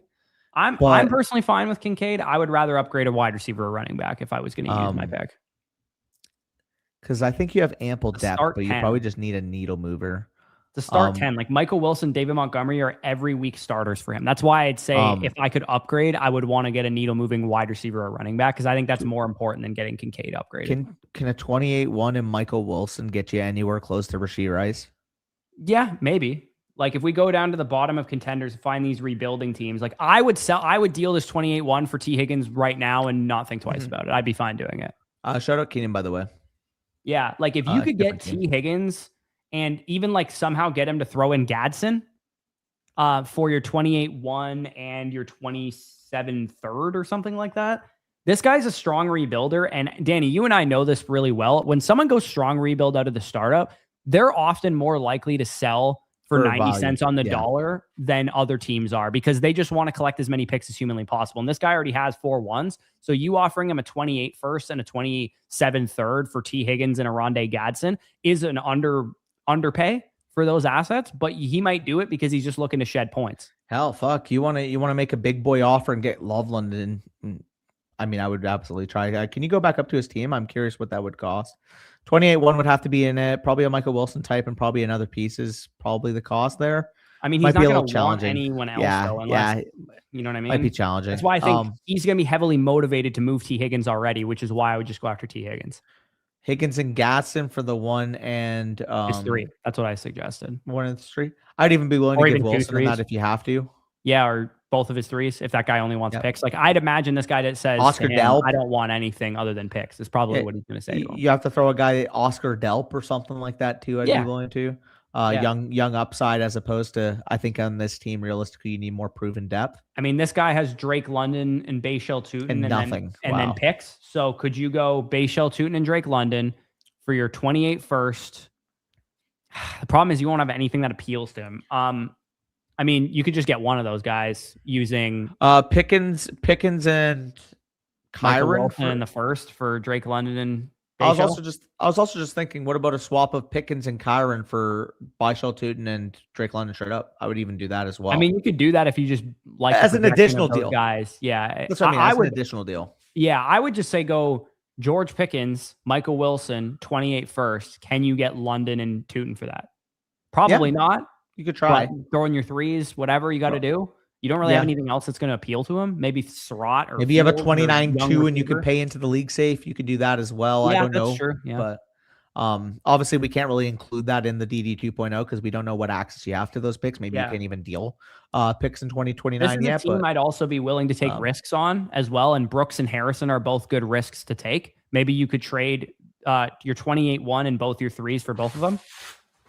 Yeah. And then Brooks and Harrison could hit your lineup pretty easily if they turn into what we think they can turn into respectively. So, I mean, your goal here for me is you already have the stud assets. Replenishing depth is not that challenging to do, given that you have a first to work with. So getting 2 really solid, good pieces, maybe it's at tight end, depending on the trade availability. Maybe it's at wide receiver or running back. I lean towards being fine with Kincaid. But if you want to get a tight end upgrade, you could always use Kincaid plus the 28 first to do that. But yeah, that's kind of where I'm looking at it with your specific team. Also, AJ, so the next video, I don't know exactly when it's going to be coming out. I'm assuming it'd be coming out next week. We only, so Mason ended up filtering the videos that we reacted to. He took the top 10 that were rated on the site. So unfortunately, and you were like 12. Unfortunately, you were like 12. So unfortunately, you weren't in that first video. But again, if you want to submit another one, or if you wanted to, you know, like, because realistically, we'll go to bat for you in the next video. Because I believe that the concept of the next video, unless Mason changes his mind, will be we bring nominate people who are either submitted since the previous video or from the previous cohort that didn't get into the first video. We didn't control the selection of which videos we judged in the first installment. Yeah, that was going to be the original plan, but the way that the site worked, it actually refined out probably some of the better submissions. So that's why we went in that. I don't know if I'm following. Yeah, that's exactly issue. Why we're doing it this way going forward, is so people who don't have people who could, like, because no disrespect 100%. to like Paul or Notorious or people who have followings that can get them to vote for them. That's why we're going through and being able to nominate some people. So if you put code FSE in and you sign up for an annual mother flocker, you will get a free team review and a free Dynasty Decisions 2.0. Now, obviously, you're paying for it because you're paying for the subscription to the site, but you're getting all the benefits of the subscription, the calculator, our rankings, all of our posts, all the everything draft guides for you'd be covered up until next year's rookie drafts, like but beyond that, assuming you draft in like May or something. You would get full access to the site for the next 12 months. And then on top of that, for being a yearly member, yes, you'd get a free team review and you get a 2.0 as well. And one thing we don't mention enough, but as an annual mother flocker, the best ball package is then only $49 on top of that too, if you play underdog a lot. So that's the other part of it as well. Also, yeah, AJ, we don't even control that either. Nick is actually the one on the Flock League account. Whoever tags him, basically, he's taking the video link from whatever he's tagged in and he's putting it on the site like that. So like, it doesn't matter like what we see prematurely. Cause again, admittedly, like we obviously will see videos that were tagged in a little earlier than we were supposed to react to them at times, but like, we don't control either of those aspects. We don't control what goes on the site. We don't control at this point what we're judging. But I should say Austin is creating, because I was in the meeting yesterday. Austin is creating like a collage for each user. So like if you make 3 videos, then if you clicked onto the Lumberjack, it'll show all 3 videos that you made. Right now, it currently doesn't do that. It goes to the social of which you posted it. But I know Austin's working on the back end to make sure that people who are submitting multiple clips have like a library of clips that people vote on all of their clips, as opposed to just whatever the featured one was, which was in AJ's case, the first one that he made. So yeah. Anyways, keeping it rolling with Paper.Chasers here. Is there anything else you have on the team aside from potentially buying some flex production or maybe upgrading a tight end? Yeah, well, I think those are the 2 main things realistically that we're going to be talking about. This is a 1.0, I'm assuming. Yes. Okay. So we talked it through tight end trades. Maybe you have to go after a hammer as well. Say you make a tight end trade, then you use Pickens plus Kyron to go after London plus Bashal Tuden because you like the upside and the longevity of that package. We both view that Pickens is maybe a sell high at this point. If you can use that to upgrade to a guy like Drake London. And as much as I love Kyron, realistically, I don't think the projection between him and Tuden is all that big. So yeah, I disagree with that, but I do like the upgrade from Pickens to London for sure. Okay. Muddy is 2.0. A 2.0. So he's a 2.0. I will timestamp. Band's a mecha dance. Yeah, there we go. So Band's a mecha dance. Love that. Yep. So where are you here? You're balanced. Whoops. If I sort by rankings, and Band's a mecha dance. Okay, so 2.0, a shell at the moment of just young players, no running backs, 1 quarterback. I mean, he hasn't had the rookie draft yet. So 101, Jeremiah Love. 104, probably, Mekhi Lemon or Tyson or Mendoza on this team. Probably a Mendoza team for sure. It's a 10-team league, though. So in a 10-team league, I don't think I would take Mendoza over Lemon or Tyson or Price, to be honest. Yeah, I would agree with that, to be honest, as well. And you'd also still have 27 capital. And he has the 106, which is where Mendoza would probably fall to in this format. Yeah. Either Mendoza makes it to you at the 104 or the 106, or he goes 102 or 103. Like that's the only. He won't. In a 10-team league, it's very likely he's on the board at 106. If I had to guess, I tend to agree, but you never know. People will just do what they want sometimes. Yeah, but either like worst case scenario, let's say Mendoza, you don't get Mendoza, you walk away with Lemon and Price or whatever. That's going to bode really well for you. And then I would say once you spend those picks, man, like 201, 203, 210, etc., you can take some swings on some quarterbacks. You're probably in a house money window. And let's say you don't get Mendoza in a 10-team league, it's pretty easy to find quarterbacks. I would imagine like you could easily buy a quarterback if you needed one, if you were, winning a bunch of games, rattling off a bunch of wins or whatever. Planning to take Love, Lemon, and Price, but open to taking Mendoza. Yeah, I would only take Mendoza at 106 personally. Yeah, I think 106 is probably where I'd be at too. Because that would mean you just take the gift that you get there. Yeah, you just take Price over Mendoza in the 10-team, I think, as well. 201, 203, 210. You're going to get some, upside there. Maybe Jonah Coleman falls to you there. 203, maybe you take a, receiver or something, or you take if you want to take a shot on a Duraller. I think it's a little early in a 10-team league to be taking a shot on him. I would need him at the 210 or the 301 at least. Yeah, 210, 301. It wouldn't shock me if you could even double tap Aller and Beck and just hope that you get a quarterback option. I wouldn't take Beck until I at least see what happens in the supplemental, because they are rumored to take Sorsby. Yeah, that's true. But generally speaking, just adding pieces to your team and specifically a bunch of running backs would be helpful. Like if you could walk away with Jeremiah Love and Jadarian Price and Jonah Coleman, for example, as 3 of your running backs, and maybe you take a swing on Katron Allen at 210, that would bode well for you because your receiver core is pretty much already set up long-term to be a good competitive receiving core. You already have tight end figured out, and you have one of your quarterbacks. It's essentially just about getting the rest of your running backs and another quarterback for this team. And also, too, you have an extra 27 second, which let's say mid-season, Danny, he's 6-1 and his only issue is that he's starting Michael Penix as his QB2 or something like that. Then at that point, maybe you take your 2-2s and you go get Jared Goff, or you take your 2-2s and you go get, Goff might be tough to get for 2-2s, but yeah. In a 10 team, he's probably not. I mean, you could definitely try. Realistically, though, worst case scenario, you have to throw 1-2 for a Malik Willis. You have to throw 1-2 for Matthew Stafford. You can May, Jackson, Prescott, and Shuck. Like you should be able to get one of the quarterbacks he has for less than what you'd pay in a 12-team league. Let's call it. Yeah. Maybe it's Shuck that you go after because your team is young, for example. Yeah, I mean, maybe it costs I would be willing to give all 3 of my 2s for any of those quarterbacks. You mean 201s or 201, 203, and 210? I would give for Dak Prescott hypothetically. Yeah, I guess that's another option that we didn't talk about is instead of spending these rookie picks on the clock, if somebody's really enamored with Denzel Boston or whatever at 201, and you could sell the 201 straight up for a usable quarterback, maybe they'd give you, Cam Ward for the 201 and the 210 in a 10-team league. Again, in 10-team leagues, like quarterbacks are pretty easy to come by. I've noticed if people are able to make quarterback moves pretty easily.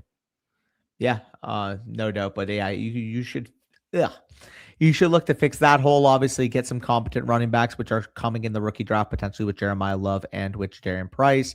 At that point, you'd still have capital in season. If you want to add another running back at that point, you want to add whether it's like a Chase Brown type, maybe you get Chase Brown plus for your 27 first, or whether you add on top of your 27 second and go after like a Derrick Henry type, or go after an older aging running back that can maybe project for 16 plus points per game. Yeah. The other thing that he mentioned in the comment here is CTE, which I think is this first guy here. He said, shown interest in Jay Ferg. Yeah. If you could somehow pivot, I'm not even a huge Shuck guy. I'm not a huge Shuck guy. If you could somehow pivot Dak, Jake Ferguson into Shuck, I would absolutely go. I would add a 2 on top of that for sure. I'd be willing to give Jake Ferguson in the 201 for Shuck if you had to.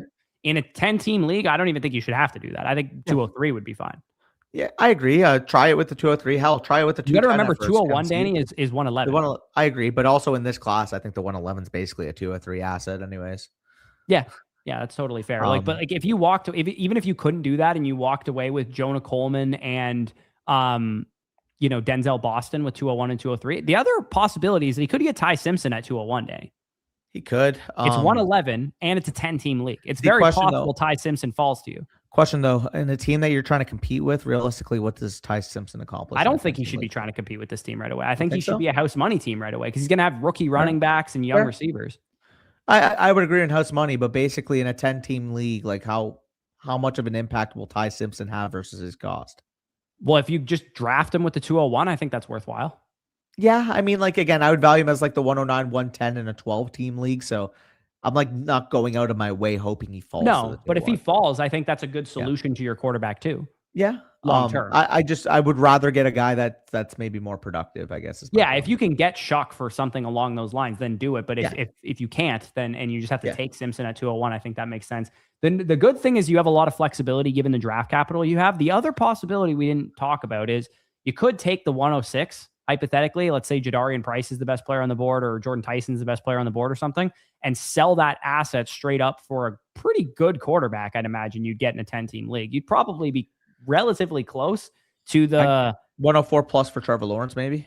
I don't even think you'd have to pay that in a 10-team league. You should get Trevor Lawrence straight for 104 easily.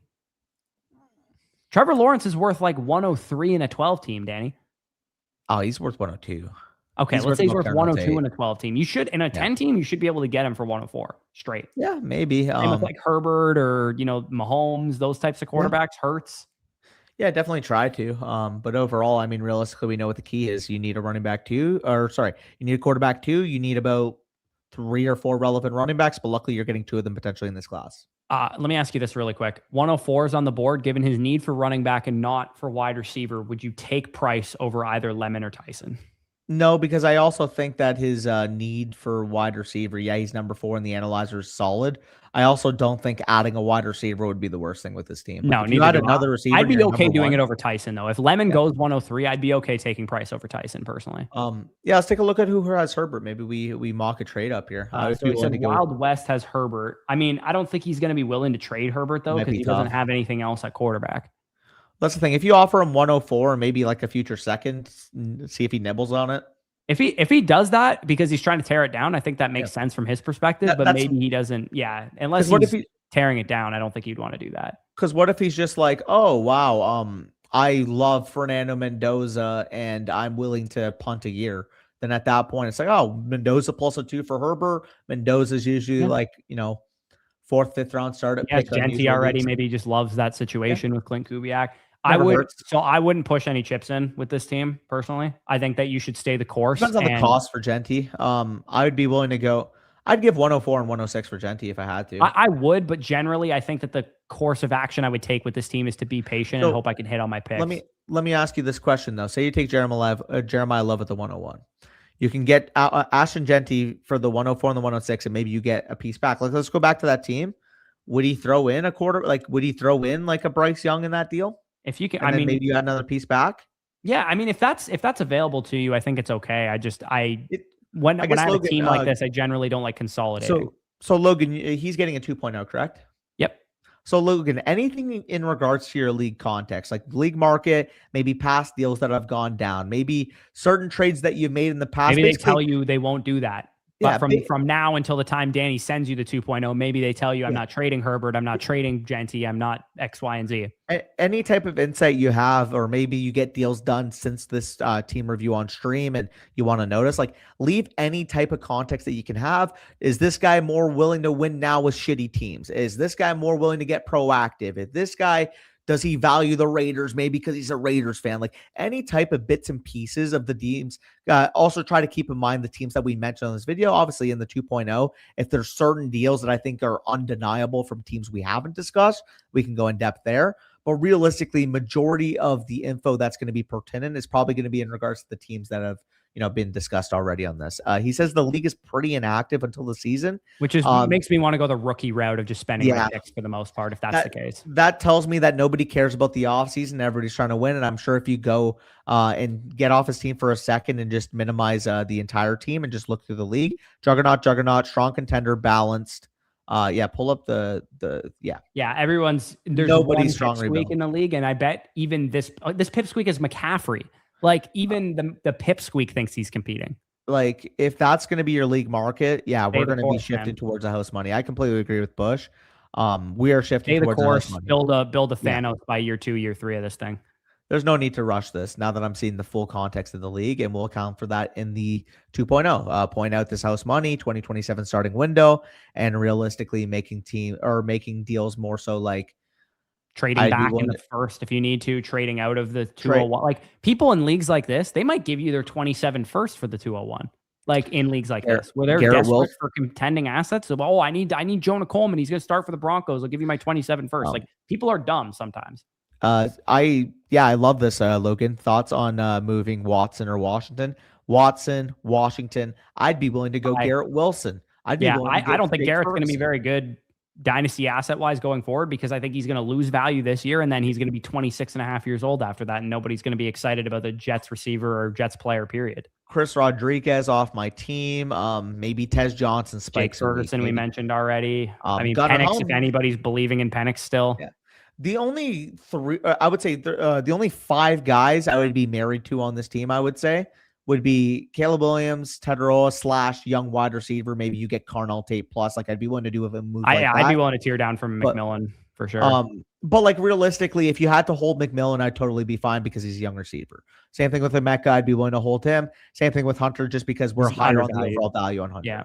And then obviously Colson Loveland. The stack. Yeah. The stack of Caleb and Loveland. Other than that, not married to anything, including your 101. Like if somebody offers you 102 plus their 27 first, and you can get Carnell Tate in their 27-1 for Jeremiah Love, you can definitely explore avenues of that regard as well. Yeah, I think that would make a ton of sense. Overall, we're trying to compete with the juggernauts long term, and I do still think you have a little bit more to go. And yeah, I've made this comp before as well. I think realistically, he's a decent value play if you're trying to get him insulated in season because he's not going to lose value.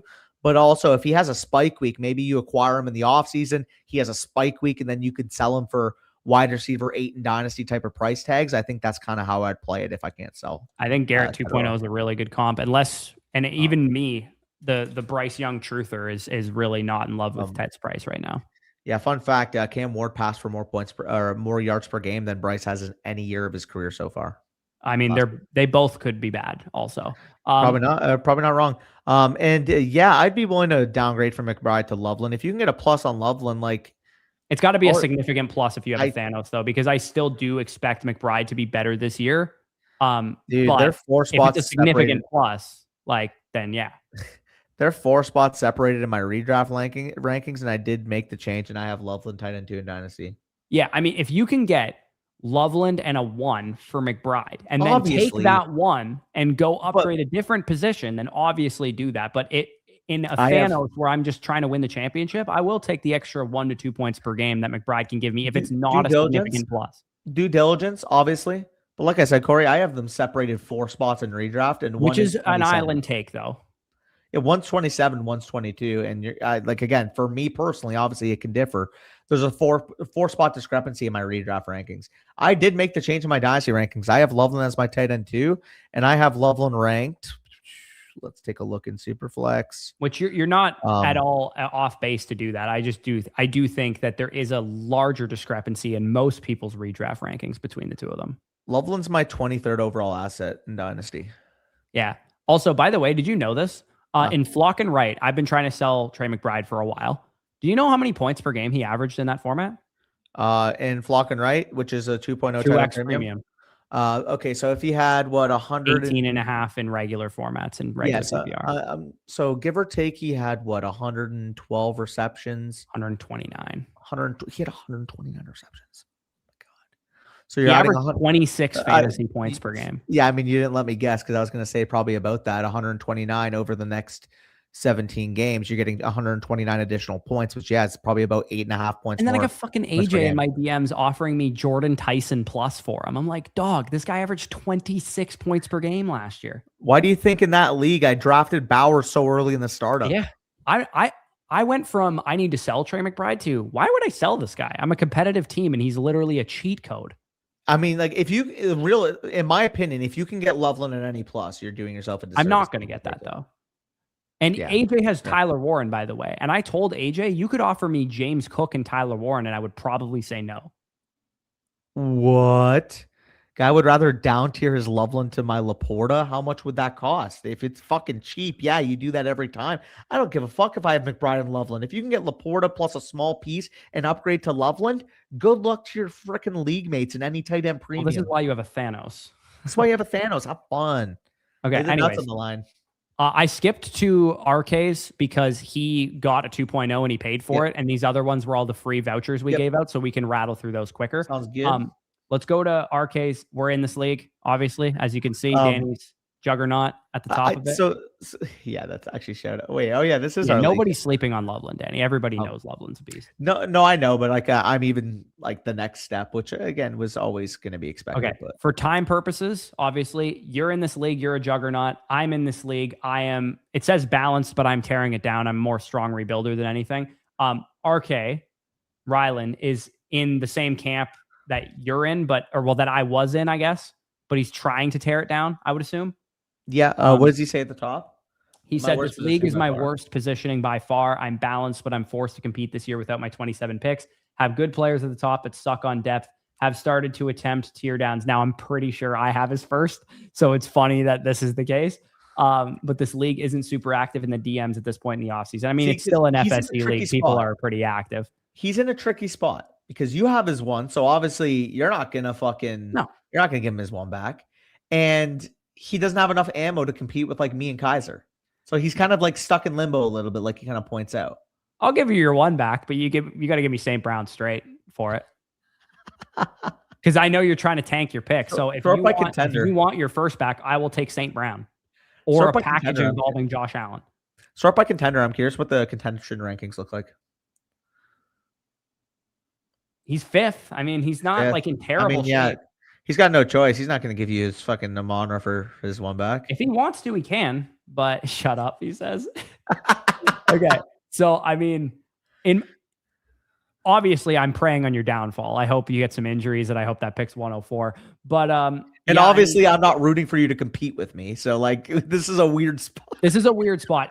If I'm taking my bias out objectively, you could try and get more competitive assets with your 28 picks. So Corey, that's the thing. Like if you want to move your 28 picks for more competitive assets as probably your only avenue, like we wouldn't be doing our due diligence if we didn't show the team that I have in this league.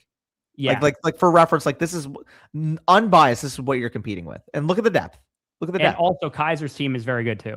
Yeah.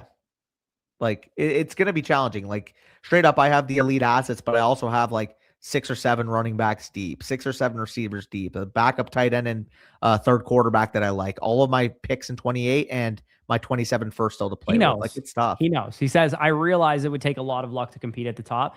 Essentially, to be honest with you, I actually think this might be your best course of action. Pray to God that you somehow squeak out playoff wins and then rebuild next year. I don't know if I would continue to put more chips into this thing. I would tend to agree, honestly.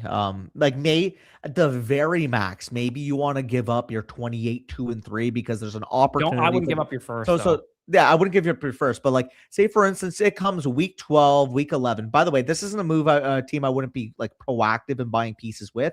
It's more so like come week 11, come week 12, you're in the mix for potentially getting a bye week. There's 2 or 3 guys going fire sale, get my guys off my team kind of thing. And you can spend a 2 and a 3 and get like Derrick Henry and a strong receiver projection, like Sutton or something like that. Go to the bottom teams in this league, because that's also the other thing is like there aren't many proactive teams outside of Jared, who I know has been collecting capital. Even if he's listed as purgatory, I know he's been active. He's going to get rid of Kyron eventually. If Jared got to the point where he hasn't been able to get rid of Kyron, he's like, for fuck's sakes, give me your 2 and 3 for Kyron, and I'll also give you freaking Mike Gesicki or Mark Andrews or something. Yeah. Like that would be the hope. Or Ayuk, yeah. It's you don't really have a choice at this point. He said, "I went all in year 1, lost in the finals, been screwed since." I've been here. I've been in this position before because in the listener league, Danny, our original listener dynasty league, I've made the championship that year, lost in the finals, and then lost in the second round the year after that. And then I was kind of all in, and I had to rebuild ever since. And then you were able to completely bend over our entire league in that period of time and build literally an undefeated winner of the league last year. Yeah, the undefeated year is still crazy. I can't lie. Undefeated is crazy. I mean, so BMAC obviously doesn't have a lot. Like BMAC is a friend of mine in real life.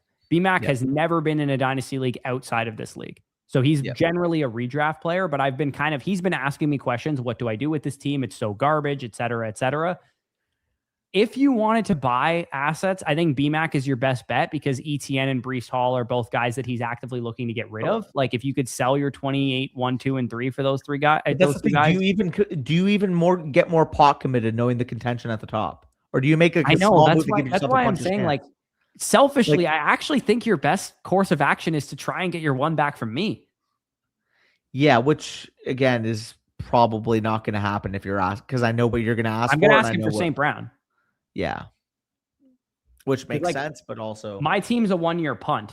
Like I have Nakua and Lemon, and like my guys are going to be decent next year, but I have picks to be able to adequately fill up my running back core. But I also am like not really motivated to move his first for what it's worth because I kind of think I need it. Yeah. That's a tricky spot, honestly. It's not a good position. Like Rylan, I think your best course of action is to literally pray to God that Godwin becomes 2024 Godwin. Michael Wilson continues what he was doing. Khalil Shakir continues to be the number 1. Yeah. J.K. Dobbins continues to be the starter. Like you just got to hope that your guys continue to cook, honestly. First and foremost, the most important thing of this review, and one that I'll mention literally as the first decision, is you need to be holding your 28 first, your 29 first. You need to be holding any of your future capital. And I'm probably going to be listing your winning window as 2026 to 2026. Win this year because you have to get proactive next year when you have control of your first. Like that's the course of action. You don't have any shot of getting 101 agree. right now, but you would if you sold St. Brown, AJ Brown, Barkley, Jacobs, and those guys. He's still pushing the agenda. I'm just saying, you it's not 101 the second you trade it to me, but it would be if you can sell the rest of the guys. But I will say, given that I've been selling players in this league, it is challenging to do that. That's what I'm saying. Even if because you have to deal with assholes like me too. That's another thing. Yeah, I mean, you're only going to get people like Kaiser and Danny and Kale and Lordog trying to actually buy those players, and they're not going to pay full price for them. I mean, if you want my 27, 28, 1+ for Amonra, I can also entertain that. Yeah, like I think Danny's correct. I think your only course of action is kind of just hope that you win this year.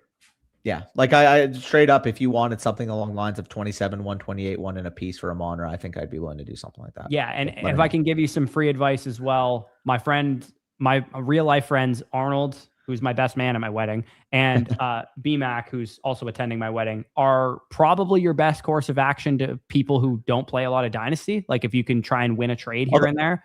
Arnie seems good though, for what it's worth. Yeah, I mean, he's going to ask me. That's the problem, right? He's going to say, this guy sent me a trade. What do I do? I get questions from them too, by the way. I know. That's the challenging thing, is that you're essentially, you got a couple of Danny and Bush clones in here that are going to ask us. So that's the thing. I guess that would be the issue, because obviously technically we're like not obligated, but we'd feel bad if we didn't answer like a question from somebody that's supporting us. And I'm sure you know, Rylan, because I've also answered questions for you in leagues that I'm in. I mean, we're literally doing it right now, for fuck's sakes. But even though it's like kind of weird, like if somebody asks me a straight up question and I don't like the deal, I'll just say like, yeah, no, I don't really think that's the best. Or again, that doesn't mean that they're going to make a decision based off either of our opinions, but it is absolutely a factor, because everybody in every league that we're in, subscriber base, is going to ask us our thoughts on the deal a lot of times before it goes through. Yeah. It happens a lot. Like, so again, not just this. Try and make trades with these guys down here. Maybe you can get a discount on competitive assets, but again, I would not sell your 28-1. That's pretty much your only course of action. Unless you're going to commit to the bit and completely rebuild and try and make a deal with me, there's not really, you either have to get bent over in a trade with me or hope that you can compete this year. Those are kind of like your only two courses of actions, because I'm not giving you your first back unless you give me Allen in a deal or Amon-Ra. Yeah, which again, I don't blame you. And even then, I'm not really motivated to buy players right now. So yeah, that is valid. But overall, Rylan, you are all in. You have to make that decision. Again, if you are going to pile in more capital, the most I am doing is the 28-2, the 28-3, the 4s in the next 2 years. That 28-1 is untouched. That 29-1 is untouched. Yeah. Again, Danny will give you more insight in the 2.0. And to be fair, let us know which one you want, which of the two of us you want to do the 2.0, because whatever direction you're leaning, either way. Yeah. If you're leaning towards competing again, you probably want me to do the 2.0. If you're leaning towards rebuilding, you probably want Danny to do the 2.0, realistically, because one of us is doing the other thing, it would make more sense if you go the other direction that way. So just let us know. So I think it was 2 streams ago, we had 2 separate people submit teams in the exact same league, where one of us was contending, one of us was rebuilding, and we literally allocated the other side's team to each other. It's hilarious that you and I are not in a lot of dynasty leagues where we're doing the same thing as well. Yeah, like Tone Setter Truthers and like a couple leagues here and there. There's like a few leagues where we're both competitive in, but generally we're like usually doing the opposite of the other person. Well, if we both theoretically consider ourselves as the sharpest competition, why would we want to align our winning windows where the other one is competing or the other one's rebuilding? Yeah. Because I like the only league that's I feel like that's like is Flock Me Sideways. And obviously we've seen just how active that's been in trying to tear it down. So it has been. Yeah. So let's continue here. We have the free reviews. So the ones that we gave out to people in the chat, that was Andrew, Ronaldo, Dylan, and D Crockett. Again, because they were free reviews, we're going to just kind of skim through them because we're running short on time here. If you want us to save it, just let us know and we'll save it for the next stream in the chat. But we're going to go through them otherwise. So Corey, for giving this team review. I will show my love once I'm an adult 5 years from now. I mean, it doesn't need to be 5 years from now. You're almost of age to purchase stuff. I have been out of it, being addicted to Arsenal and World Cup. Love y'all. Once I turn 18, I will be in the Flock League. Well, good luck. All right. Strong rebuilder.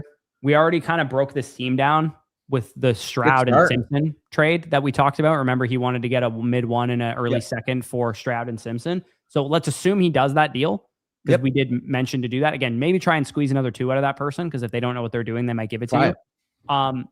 This team, especially if these are with like all your goons from elementary school and shit. Exactly. Yeah. I would continue to shed productive assets like your Aaron Jones, Jordan Addisons of the world, and just continue to rebuild, because you have Jadarian Price, you have Jordan Tyson, you have Jackson Dart, Fernando Mendoza, you have a couple long-term, stable assets. But your 27 capital and your 28 capital is the draw of your team here. So continue to collect picks and continue to shed productive assets. Like I said, Jones, Bucky Irving goes down for a couple Jordan games, Addison, you sell Sean Tucker. Justin Jefferson struggles a little bit. Maybe you could sell Jordan Addison. Like, you don't have to sell them now, but in season, look for buying windows on any productive asset you have, especially if they're above the age of 25. And I know this isn't typically a thing of your age group, but patience, due diligence. You don't have to make a move right now. We don't need a TikTok team review here. Yeah. Realistically, you might be calling me an unk, like, oh, unk, of course I have to make a move right now. What do you mean? I got to go get my nerds gummy clusters. And, I'm kind of. Is nerds gummy clusters a Zoomer thing?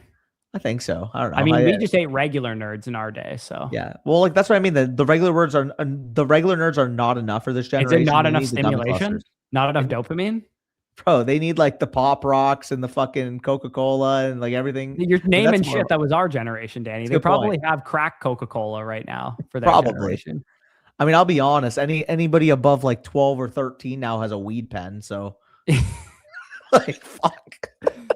In our day, I don't know about you, but I was in the perfect window in Canada where vapes were were not illegal. When Trudeau took over?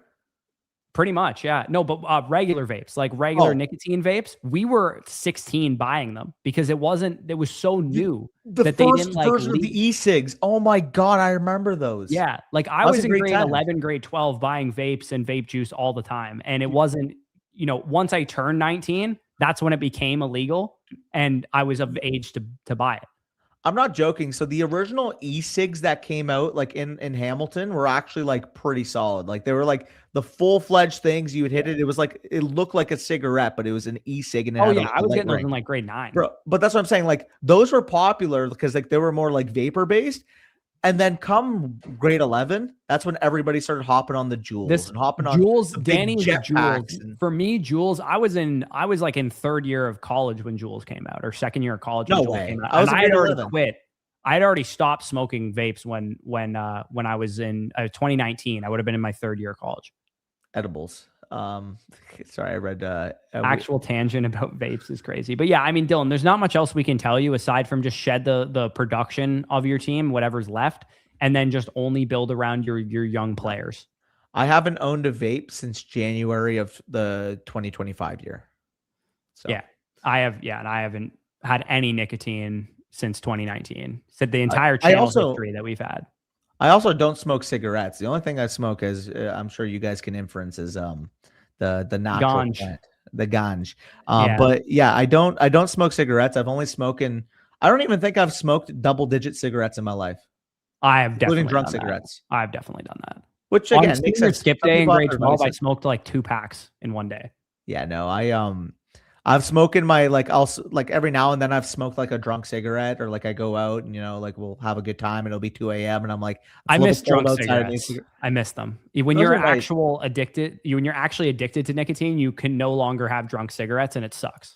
Yeah, well, exactly, right? Like, so when I do smoke a cigarette, like I get an intense heady because I don't smoke cigarettes very often. Because even since I was a young kid, I never liked the smoke of cigarettes because I always attributed it with my aunt and my dad. And whenever they would talk and I'd smell their breath, like I don't know what it was like a trigger when I was young. So even when I was a high school and even university, I've probably smoked like 7 or 8 cigarettes in my life. Yeah. See, when I was a kid, this is aging myself a little bit. My grandparents used to smoke in the house. Oh my God. I'm old enough to remember smoking in restaurants. I remember when I was a kid, I was like probably 4 or 5 years old. That's when like mass spread in Canada, like people weren't allowed to smoke in public places anymore. But like, I remember being a child at like, a restaurant that doubled as a bar. Like if I went to like, well, they still have cigar bars people could smoke in them.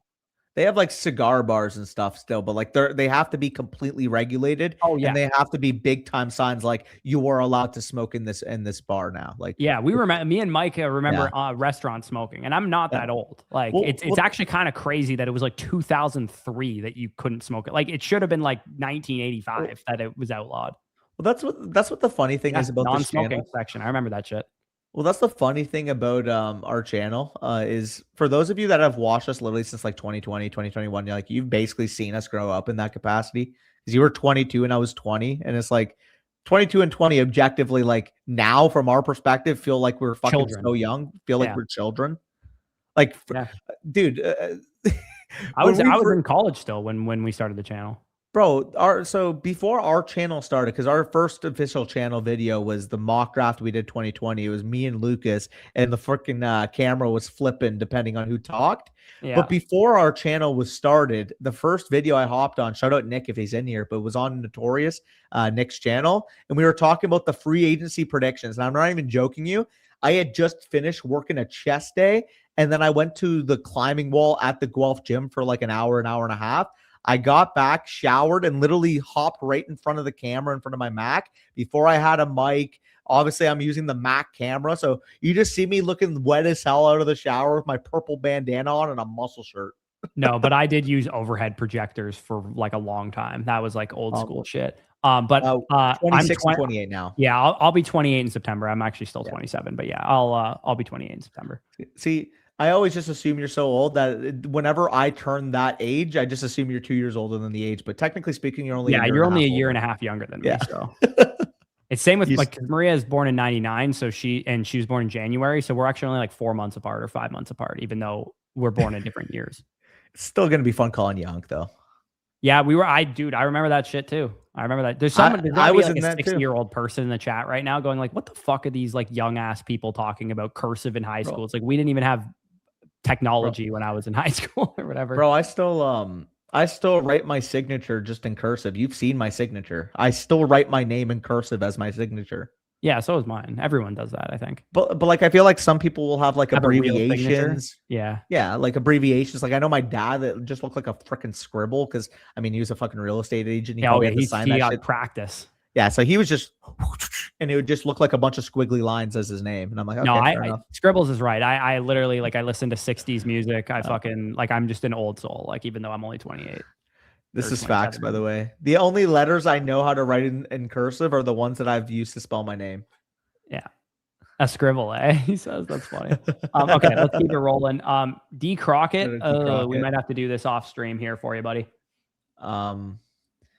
Yeah, can we send him a voucher and can you link this league because we don't do them off screenshots? Yeah, it's he won one of the vouchers in stream. Yeah, please link the league because unfortunately we just don't feel good about the product we'd give you by reading a screenshot. Yeah, we want to make sure you're satisfied. So yeah, so D Crockett, we'll just resubmit this, but make sure to go to the My Teams page on the site and link your sleeper league. It's a free feature. You don't need a subscription for it. So you should be able to link it and then just resubmit this voucher and we'll cover for you next stream. We just don't want to go off a screenshot. It's just not enough information for us to give you better stuff. I know it was free and you didn't pay for it, but I still want to give you a better. Yeah. I mean, we pride ourselves in the value and the reviews we give outside of the tangents because obviously you have to. Well, you pay for the tangents.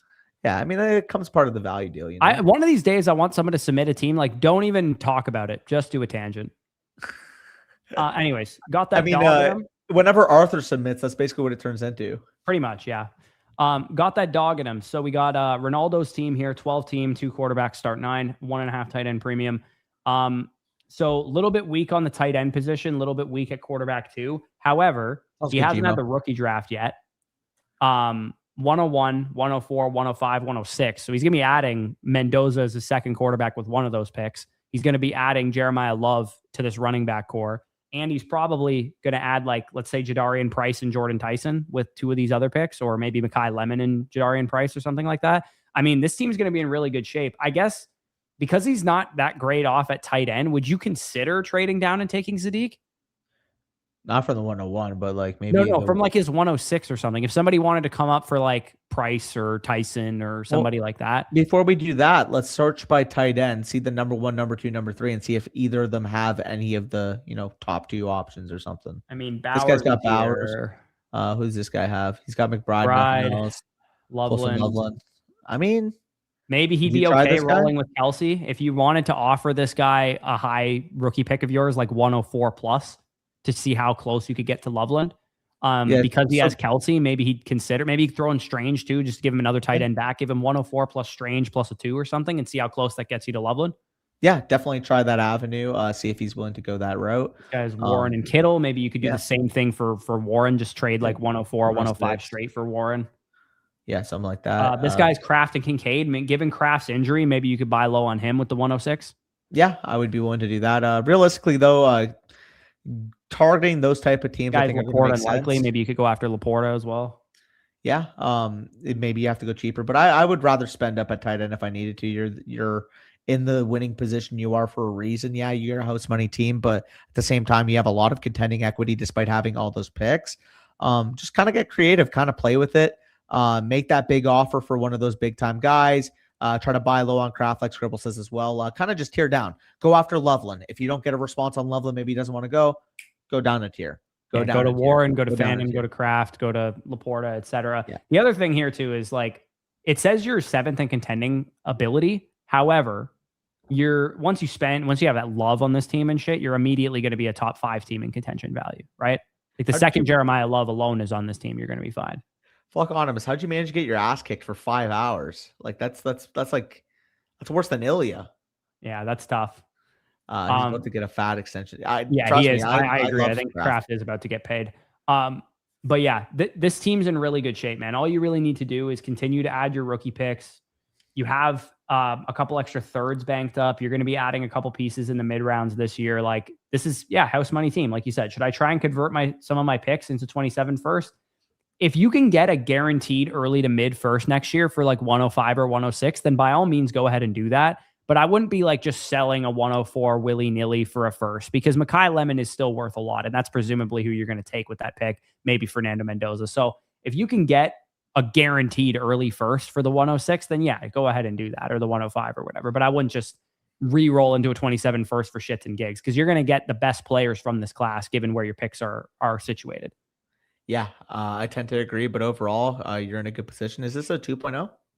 No, this was one of the free ones. So we can just continue on here. I coach wrestling, 2 hours of that, and then a 3 hour. Jesus, man. Yeah, you're probably worked out. Like, Corey knows the lore, but way back in the day, I was actually taking jiu-jitsu from Jeff Jocelyn. And I'm not sure if you know the MMA lore, but basically Jeff Jocelyn made the UFC, fought against Josh Koscheck, and obviously Josh Koscheck ended up getting a fight with GSP. So yeah, that's pretty good. Andrew here picked up this team as an orphan right after the startup. Well, I don't know.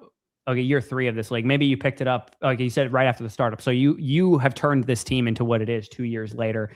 Team likely can't get 101 again, but not sure if it's time to push the chips. I think house money here is a good assessment of this. Like you're weak at receiver, so you're probably not going to be able to win with this team. However, next year's receiver class is pretty solid. 2 tight end league. So you have Loveland and Warren, which can't imagine anybody's got a better 2 stack than that, unless somebody has Bowers and McBride somehow.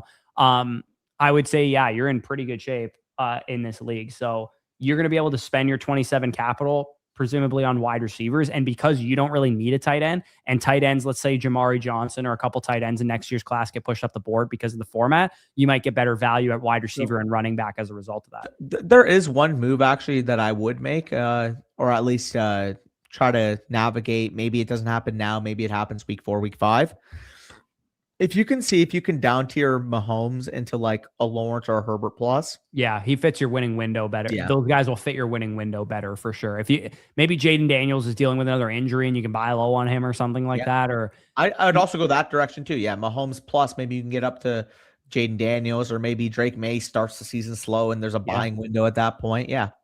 Yeah, definitely makes sense. I mean, you got all the picks to be able to maneuver any tier ups and tier downs that you need to do. So I would say, you're in pretty good shape. I think you gave yourself an accurate assessment. This is definitely a house money year. I would not push the chips in, like you said. And just continue to roll with it. Hopefully Boston, Surratt, Dell, you get some hits out of the mid round of those receivers there. But generally speaking, I think you're going to be in really, really good shape, especially knowing that this is a 2 tight end league. And not only do you have Loveland and Warren, but Eli Stowers is also a pretty good 3rd tight end to have as well in that situation. So nothing really else to comment on. I think you're in really, really good shape here.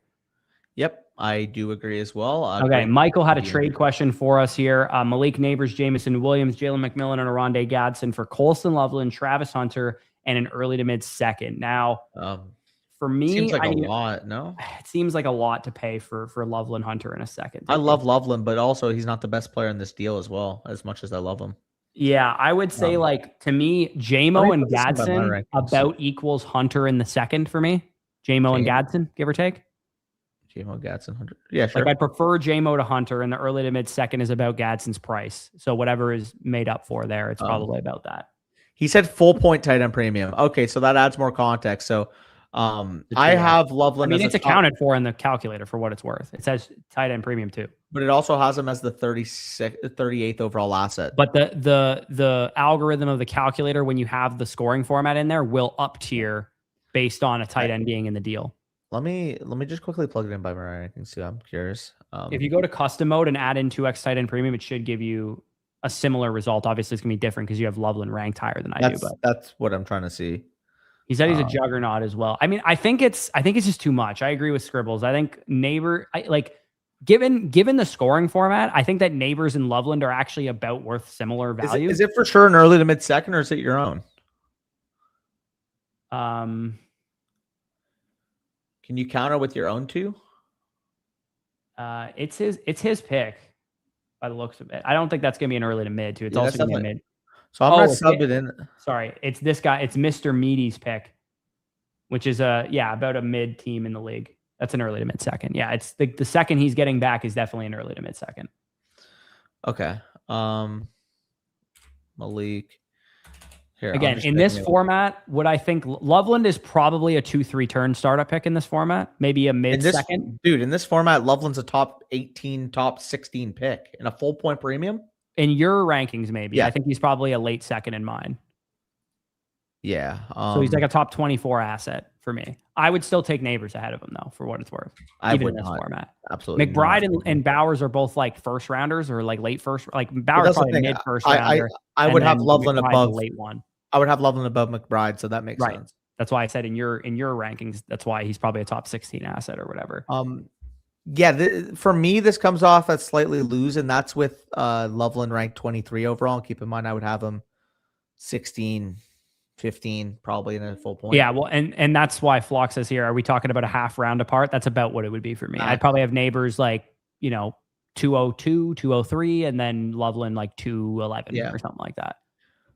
Like, I think I just need an elite tight end to win. I guess I would just ask you, which tight end could you go after? Like, if you've exhausted all your avenues and you have nothing else you can do, sure, I guess you could do this, but I would go after a different tight end. If the going rate for Loveland's quite high, according to this guy's trade value. Yeah, this is slightly loose by me. It says if Danny says you're losing a Loveland trade, it's too much. In my opinion. That's a good point. That's by my rankings. Like, you are the highest person on Loveland of any human being on earth. If you are saying you lose a Loveland trade, it's too much for anybody. Yeah. Like, even when I go to expert, it's a big loss. So it's a big loss by expert. I'm higher on Loveland than the experts are. Yeah. It's more so for me in this format. I literally would have Loveland really close to Neighbors, but also I don't want to pay that type of price. No, exactly. Like, you can have your opinions, but you want to pay market value, not what you think. I agree. So anyways, it's a close call. I would go after, if you can't get Loveland, go after Warren, go after Laporta, go after some of the other guys, Kraft, those types of players, or go all the way up for Bowers and McBride using that package. Holy Toledo. Okay. Armed and Dangerous, trying to retool this contender. I believe I have 101 and 102. Oh my Lord. And that's crazy. So he has Ward of the Rings. Oh my God. Like, he has like literally the best. You know what you do? You keep feasting on guys like that. You keep going down the board, Corey. Sort by contention rankings. You can get all those purgatory ones, which looks like you've already been trying to do. That's smart.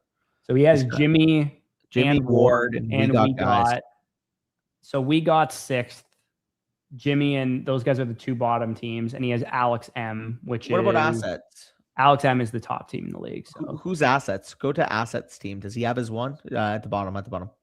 Assets, and he's got it. Okay, so he's smart. He's not dumb enough to trade it, I don't think. Okay, but maybe 2 balls. Does 2 balls on a deal? 2 balls. He's got his own one. This guy thinks he's competing. Yeah, 100%. I mean, he is. He's got Lamb and McCaffrey. Yeah, no, I know, but like the depth is a little weaker, Yeah, no tight quarterback end, sucks. quarterback suck. I would still be willing to go after this guy's one and say, hey, listen, you can win the championship if you get X player. And that player that I would try to swing them is probably, Josh Jacobs. yeah, Jacobs and Ferguson, and maybe see if you can get a first and a piece back or something. Because he also needs a tight end. He might be willing to. I mean, fuck, I would give him Laporta straight up for his 27-1, and maybe you have to throw a little piece to get that done. But yeah, you can maybe give him, Laporta, give him Kamani Vidal or Jalen Coker or something like that. Yeah. Hell, give him a 3 or something. Yeah. Something along those lines. But yeah, I mean, continue to do what you're doing, obviously. Like, you're in a position Great right head on my now. shoulders. Yeah, like you said, trying to retool this contender. I think that's the proper avenue. You're going to have to wait a bit on Jacobs because obviously the legal situation is going to make it challenging for him to sell. But once he's back, how do you beat a I would juggernaut? sell him. How do you beat a juggernaut? By building a Thanos. Yeah. Exactly. So you're going to need to catch this guy, and you have his one, but his team's in very good shape, and it will be for a while. But you need to be like that clear right there with him contender. And the only way you're going to get there is by adding a bunch of players in 2027. So yeah, once Jacobs value rebounds, I would sell him. If Breece Hall starts producing like a top 5 running back in fantasy at some point in the season, you could probably get 2-1s for him, no problem. So that's what I would continue to do. Your receiver core is in really good shape. Continue to build that out. Tight ends pretty set. Quarterbacks pretty set. Maybe you could tear down from Burrow too. Get younger. The difference between us and most fantasy analysts, or most dynasty analysts, most dynasty creators, right? Someone would say to cash this in for sure. They would say to cash this in, and you know what they would say, Corey? They'd be like, even David beat Goliath. You could take down Elam in a 1-week setting. Yeah. You know what I'd rather do? For what it's worth. 100%. You know what I'd rather do than relying upon David to beat Goliath, Corey? I'd rather wait a year. Thanos to beat Goliath. That's what I mean. I'd rather wait a year. I'd rather take David back, say, hey, you're not ready yet. Let's train for a year. Let's get you in the gym. Let's maybe inject you with some of the good stuff like Superman style, super soldier serum, whatever the fuck it's called. Yeah. And let's make sure that by the time you face Goliath, Goliath is shitting down his leg when he sees you across from him. Goliath is, fear of God is put in Goliath's mind when he sees what you've become next to him. That's how you take down a Goliath consistently.